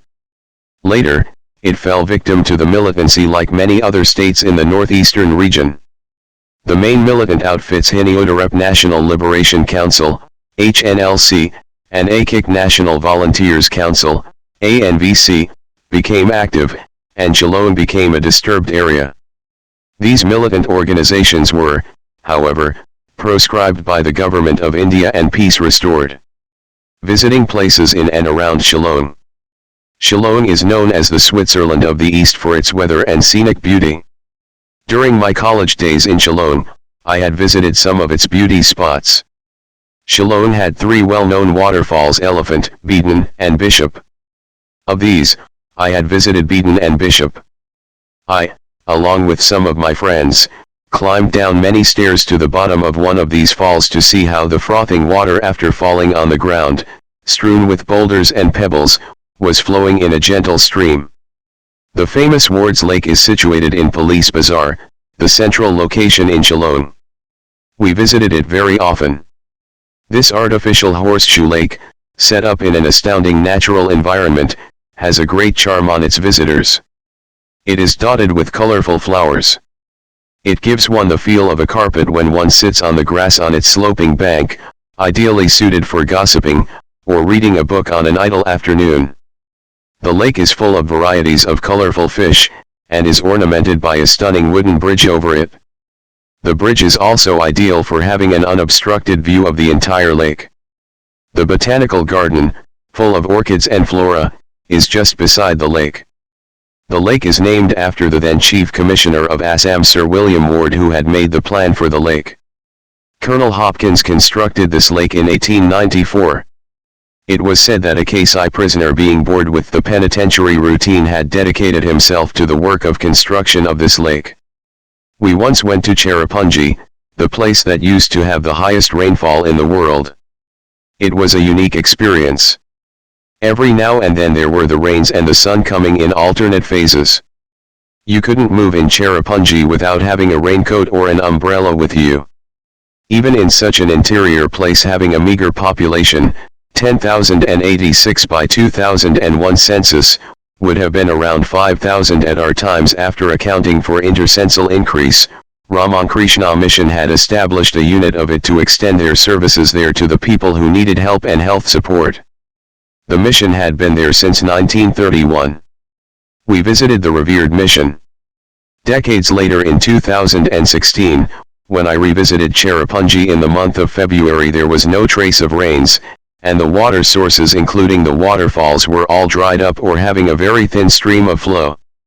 Local people had reported that Cherrapunji had been without rain since September of year before.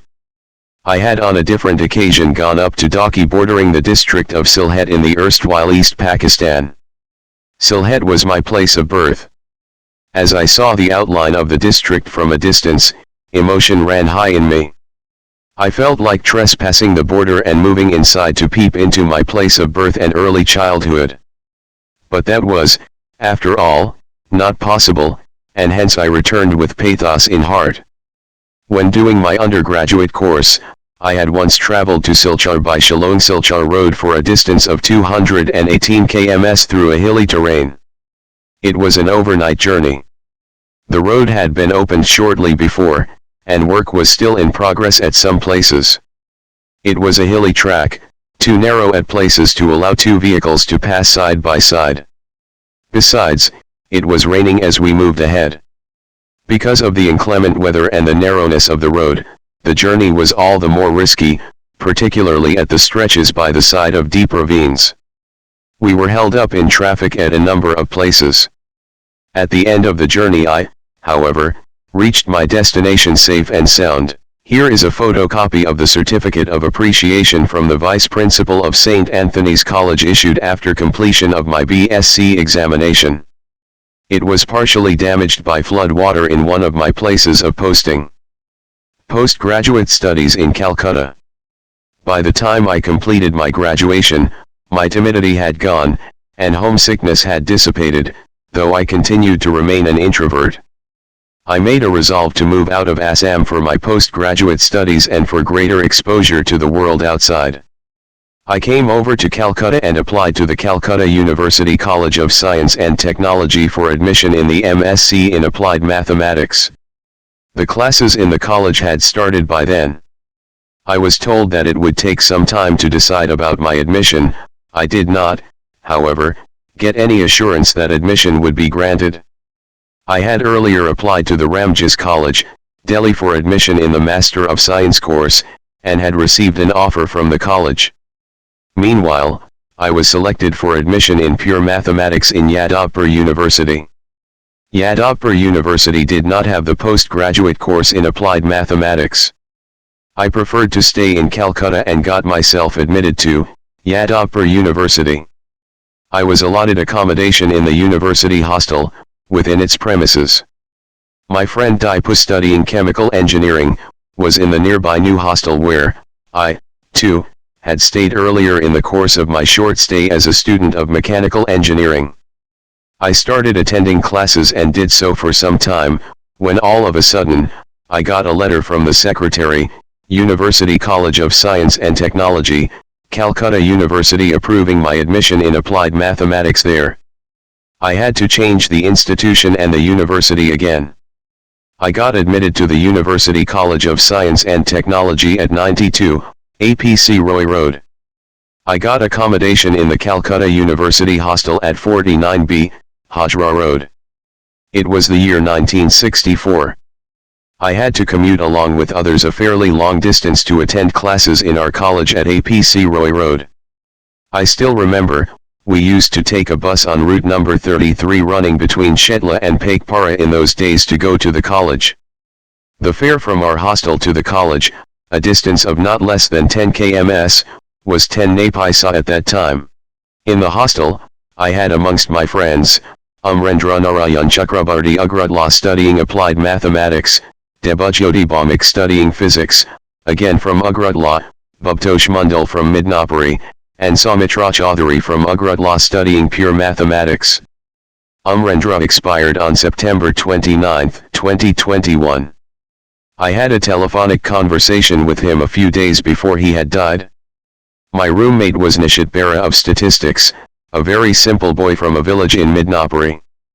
After long years, I had met Nishit once when I was posted in the backward classes welfare department at the writers' buildings. He came to me for certain matters of the college where he was teaching. He had changed a lot in appearance and had gained weight to a considerable extent, but continued to remain somber as in the past. Bhuptosh has been in regular touch, and Amrendra used to ring up occasionally. I have not heard from Soumitra or Debajyoti since I had left the university. We also had the actor Mrinal Mukherjee amongst us in the hostel as a student of statistics. Mrinal was then in courtship with the daughter of a political leader of Calcutta. At that time, he also used to perform occasionally in jatras. While in the hostel, he had made his first appearance as an actor in the movie Shankabela.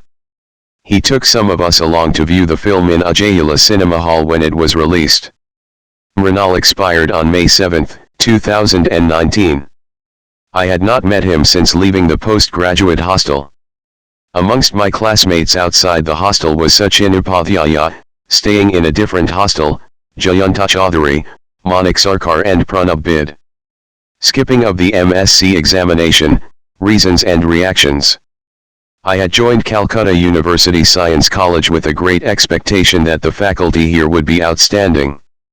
The Calcutta University was then a world-class university. This expectation was not unfounded, particularly in the context of having been taught by an excellent faculty in a renowned college in the lesser city of Shillong. But I was disappointed. The mode of teaching here did not meet my expectation in general. Some of the teachers were more inclined to read out from their notes than explaining the subject matter in its proper perspective. I was not used to such forms of lectures. Those of our classmates who came from Presidency College or Yadavpur University were more equipped because of their advanced knowledge acquired during the 3-year degree course. The 3-year degree course had an advanced curriculum compared to the curriculum of a 2-year degree course which I had done in Guwahati University. We from outside the state were finding difficulties, more so for me because of joining classes much late. I was finding it hard to follow lectures as I did not have the link to what was taught earlier. Being an introvert and a new entrant from an outside university, I couldn't find a friend with adequate knowledge to update me properly on topics taught earlier. I started losing interest, and as a result, often stayed away from classes in the company of some of my other classmates. There were some new subjects in the curriculum for applied mathematics. In the absence of proper initiation to these subjects, I failed to find interest in them. The glamour of city life also distracted my attention from studies to quite some extent. For a bright student like me, my inability to follow the lectures and to get into the deeper extents of the subjects might have caused frustration and led me to diversion elsewhere. As a result, I found myself unprepared when the time came for the final examination. I decided not to appear for the examination that year and better do it next year with adequate preparation. All said and done, I feel, I had failed to give the very best of mine while studying postgraduate. My shyness to mix with others had also acted contrary to my interest. While reflecting on this later in life, it has appeared that it would not have been impossible to surpass these impediments if I had applied myself to the desired extent. I could have been reasonably prepared for the examination and would not have to skip it if I were not distracted by the charms of city life. My result, too, could have been far better. I should not have lost control of myself and should not have violated the age-old saying, My unstoppable motion got stopped here due to my folly. I lost, by not involving myself to the fullest extent, the opportunity of crossing the last milestone to uphold myself as unconquerable in my academic pursuits. Instead, I mingled into the masses. I shall carry to my grave the stinging pain of losing a rare opportunity of proving myself by falling prey to lesser things of life. Anyway, before the examination started, I left for Delhi. That was my first visit to Delhi. The year was 1966. In Delhi, I had stayed with a relation of Subrata Purkayastha, a friend of mine. That relation of Subrata had been an under-secretary in the government of India and used to stay in a mess. Subrata was one of our friends of the ISC from outside the hostel in St. Anthony's College. He stayed with his elder brother, who had been a police officer posted at Shillong at that time. Subrata was doing his undergraduate course in electrical engineering at Yadavpur University at the time I went to Delhi. Later, as an engineer, he served in various organizations including BHEL and finally, settled in Kolkata. After retirement, he had found me out through one of my colleagues, and we had met a couple of times after decades. Anyway, I returned to Calcutta after the MSc examinations were over and stayed in my old hostel. I started studying with renewed vigor so that I could appear fully prepared for the examination next time and succeed with honor. This plan was thwarted by the subsequent developments. I, however, completed my MSc while in service at Birhampuri, details of which have been given later while describing my service career. Parents relocate. By the time I had entered the university for the postgraduate studies, my brother had joined a college in Silchar as a lecturer. My parents had relocated to Silchar to live with my brother. My father, due to age and ailments, and in the absence of both myself and my brother, was unable to run the printing press he had established at Horhat. Business at the press had dwindled much earlier, as early as at the mid-stage of my intermediate course, for want of orders. Most of the printing orders in our press used to come from Mokachung and adjoining areas of the then Northeast Frontier Tract, NEFT. Due to the independence movement of the Nagas there, orders from those places had almost stopped. As a result, our financial condition reached the bottom.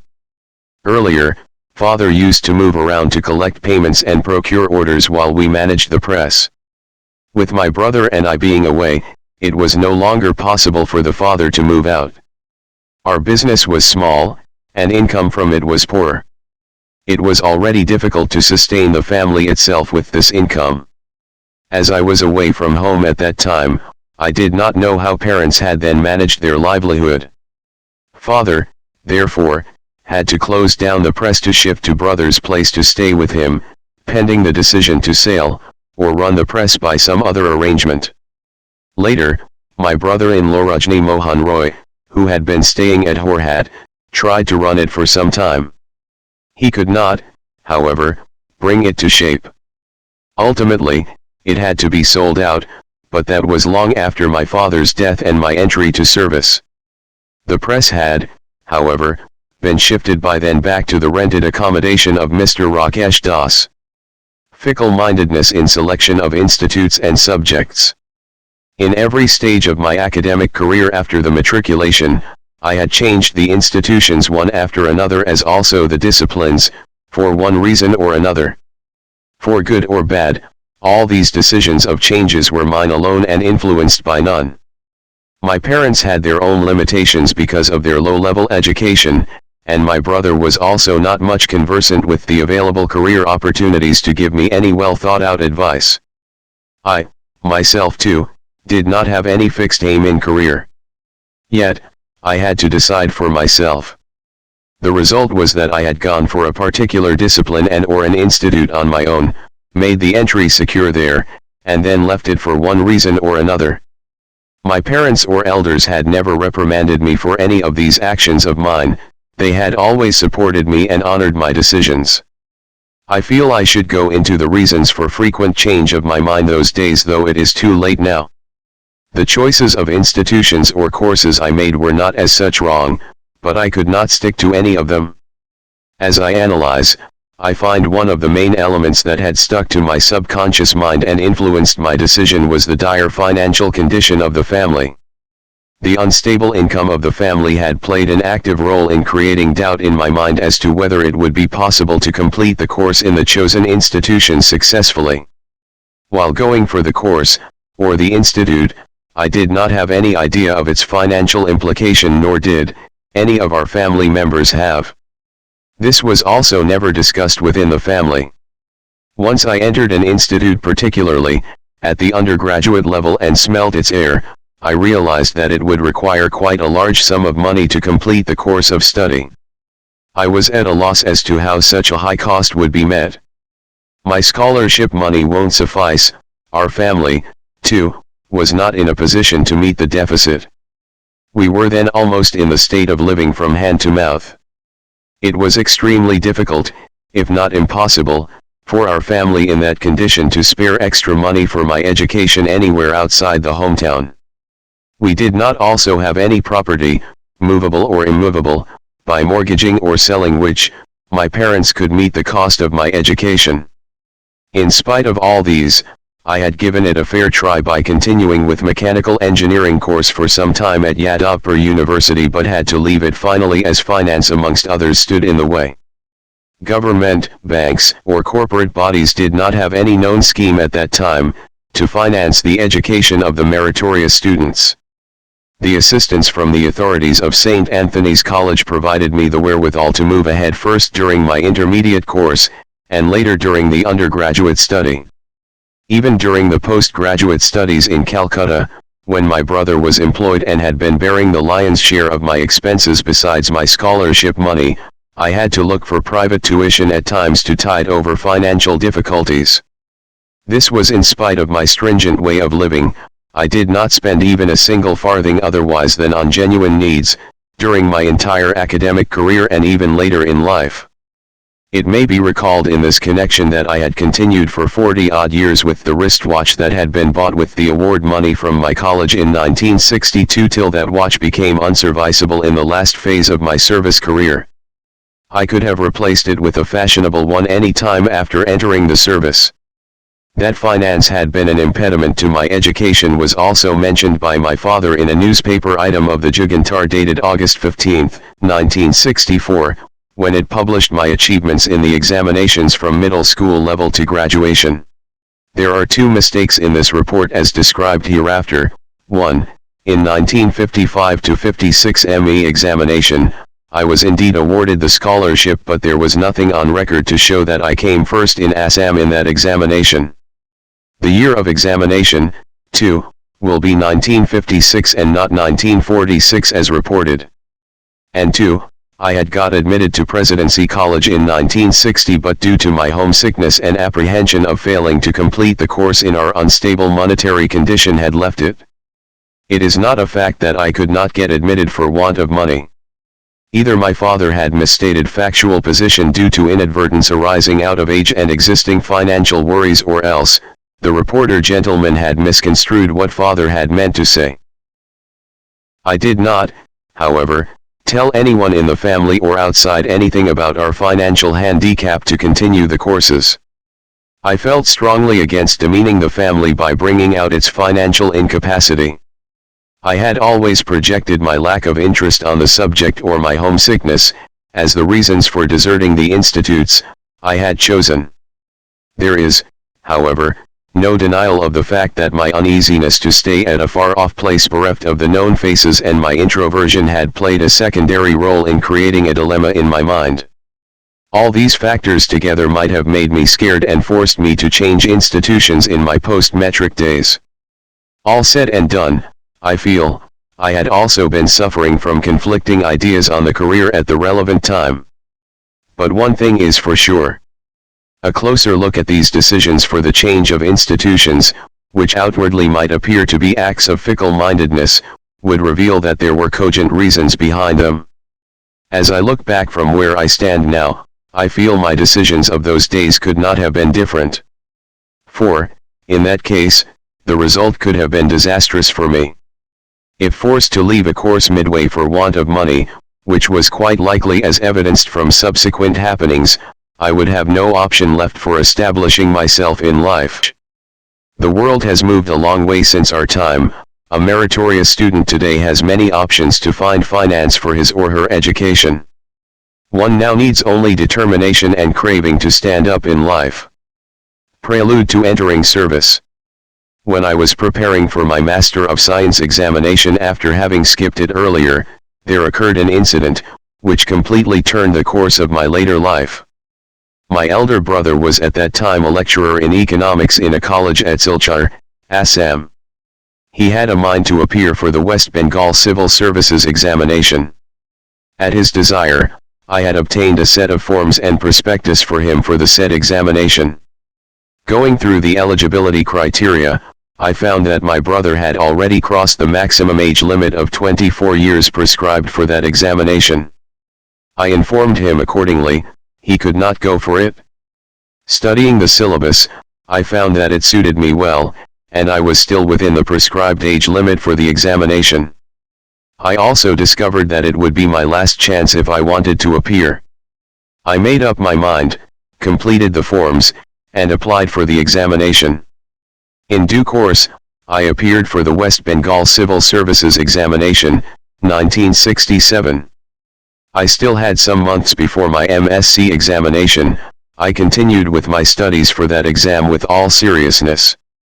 While doing so, and waiting for the result of the WBCS examination, I joined a girls' school at Baranagora as a part-time teacher, in mathematics. I served there for a couple of months. Much before this, during the second year of my postgraduate study, I had also taught for some time a student of the undergraduate course in physics. Result in the West Bengal Civil Services examination, 1967. Sometime after I had joined the Baranagora school as a teacher, I got a call letter from West Bengal Public Service Commission to appear for an interview. I appeared for the interview at Bhavani Bhawan, Calcutta, on the due date. Stalwarts like K.K. Sen, ICS, the then member Board of Revenue, P.K. Rukshit, the noted professor of chemistry, Principal Maulana Azad College, chairman of the commission were in the interview board amongst others. I had obtained more than 70% marks in the interview. There was no career advancement institution or coaching center to guide the candidates for such examinations in those days. I had not also made any separate preparation for this examination or the subsequent interview, except for the subjects of the general knowledge and the 5-year planning, which formed a part of compulsory subjects for that examination. I sat for the examination with the knowledge I had acquired that far in my academic pursuit. Yet, I had secured the first position amongst the successful candidates. This news of my ranking first in the civil services examination was brought to me by some of my postgraduate hostel mates. They came to me jubilantly carrying a copy of the newspaper that had published the result. I was happy that I could keep my record of ranking first in the examinations, untarnished that far. 1966 to 67, still in a fix in career selection. Once I came to know of this service, WBCS, I started searching openings for similar services. I came across newly introduced Indian Statistical Service, for which I still had the age. Though I was not very keen on getting into this service, I appeared for the entrance examination but could not qualify. It required somewhat in-depth knowledge of statistics. The Guwahati University did not have statistics in its syllabus for math, Hans. I was first introduced to this subject while doing my postgraduate in applied mathematics at Calcutta University. I could not complete cognition on the subject till then. Once, don't remember exactly when, I also appeared in an interview for management trainees in Bata Company. At some point in time, I also thought of going to the research line, but that was a flicker through the mind. Thus, I was still in a quandary about choosing my career. Age barred for the IAS. I could not sit for the All India Civil Services examination for entry to IAS and other All India and Central Services. By the time I came to know about IAS and became interested in it, I had already crossed the prescribed upper age limit at that time, 24 years as on the first day of August of the year of examination. After I had left the engineering institutes, I did not have any specific career in mind, though innovative research attracted me. I never thought of becoming a civil servant. I was not even aware of the existence of a career called civil services. This was possibly because of my small town upbringing and my family background, which I have already described. In those days, even in the middle-class families, particularly in the backward areas like ours, people were hardly conscious of available career opportunities, and most of them did not also bother about it. There was seldom any discussion on a career in the family or amongst the friends. Newspapers were rare in many households. Television had not arrived. Coaching centers for competitive examinations had not developed. The career information base was thus weak. Middle-class parents were, by and large, busy on earning the livelihood and did not have the time or the mindset to be concerned about what their children did. Children seldom got any guidance for choosing their career. Children, too, were not as career-minded as they are today. Most of them, like me, did not have any fixed aim in life. It deserves mention that even in Calcutta, where I had joined the postgraduate course, I had never heard any discussion about career or the civil services amongst my classmates or friends. In my case, I came to know of IAS and felt interested in it only after my postgraduate hostel mate, Bijan Saha, had made it, after having special coaching at Yadavpur University. Year after, another of our hostel mates, Pranab Roy, got through to the IAS in the same way. Yadavpur University had conducted a special course for the All India Civil Services examinations for a couple of years at that time. By the time Bijan became IAS, I had become overaged, and my option was closed. I had the merit and the capability, but time was not on my side. The first part of my life story, life as I saw it, ends here. The second part of it shall relate to my service career, the way I look at myself and my general observation on modern society vis-a-vis our traditional society. Thanks for taking time to listen and watch.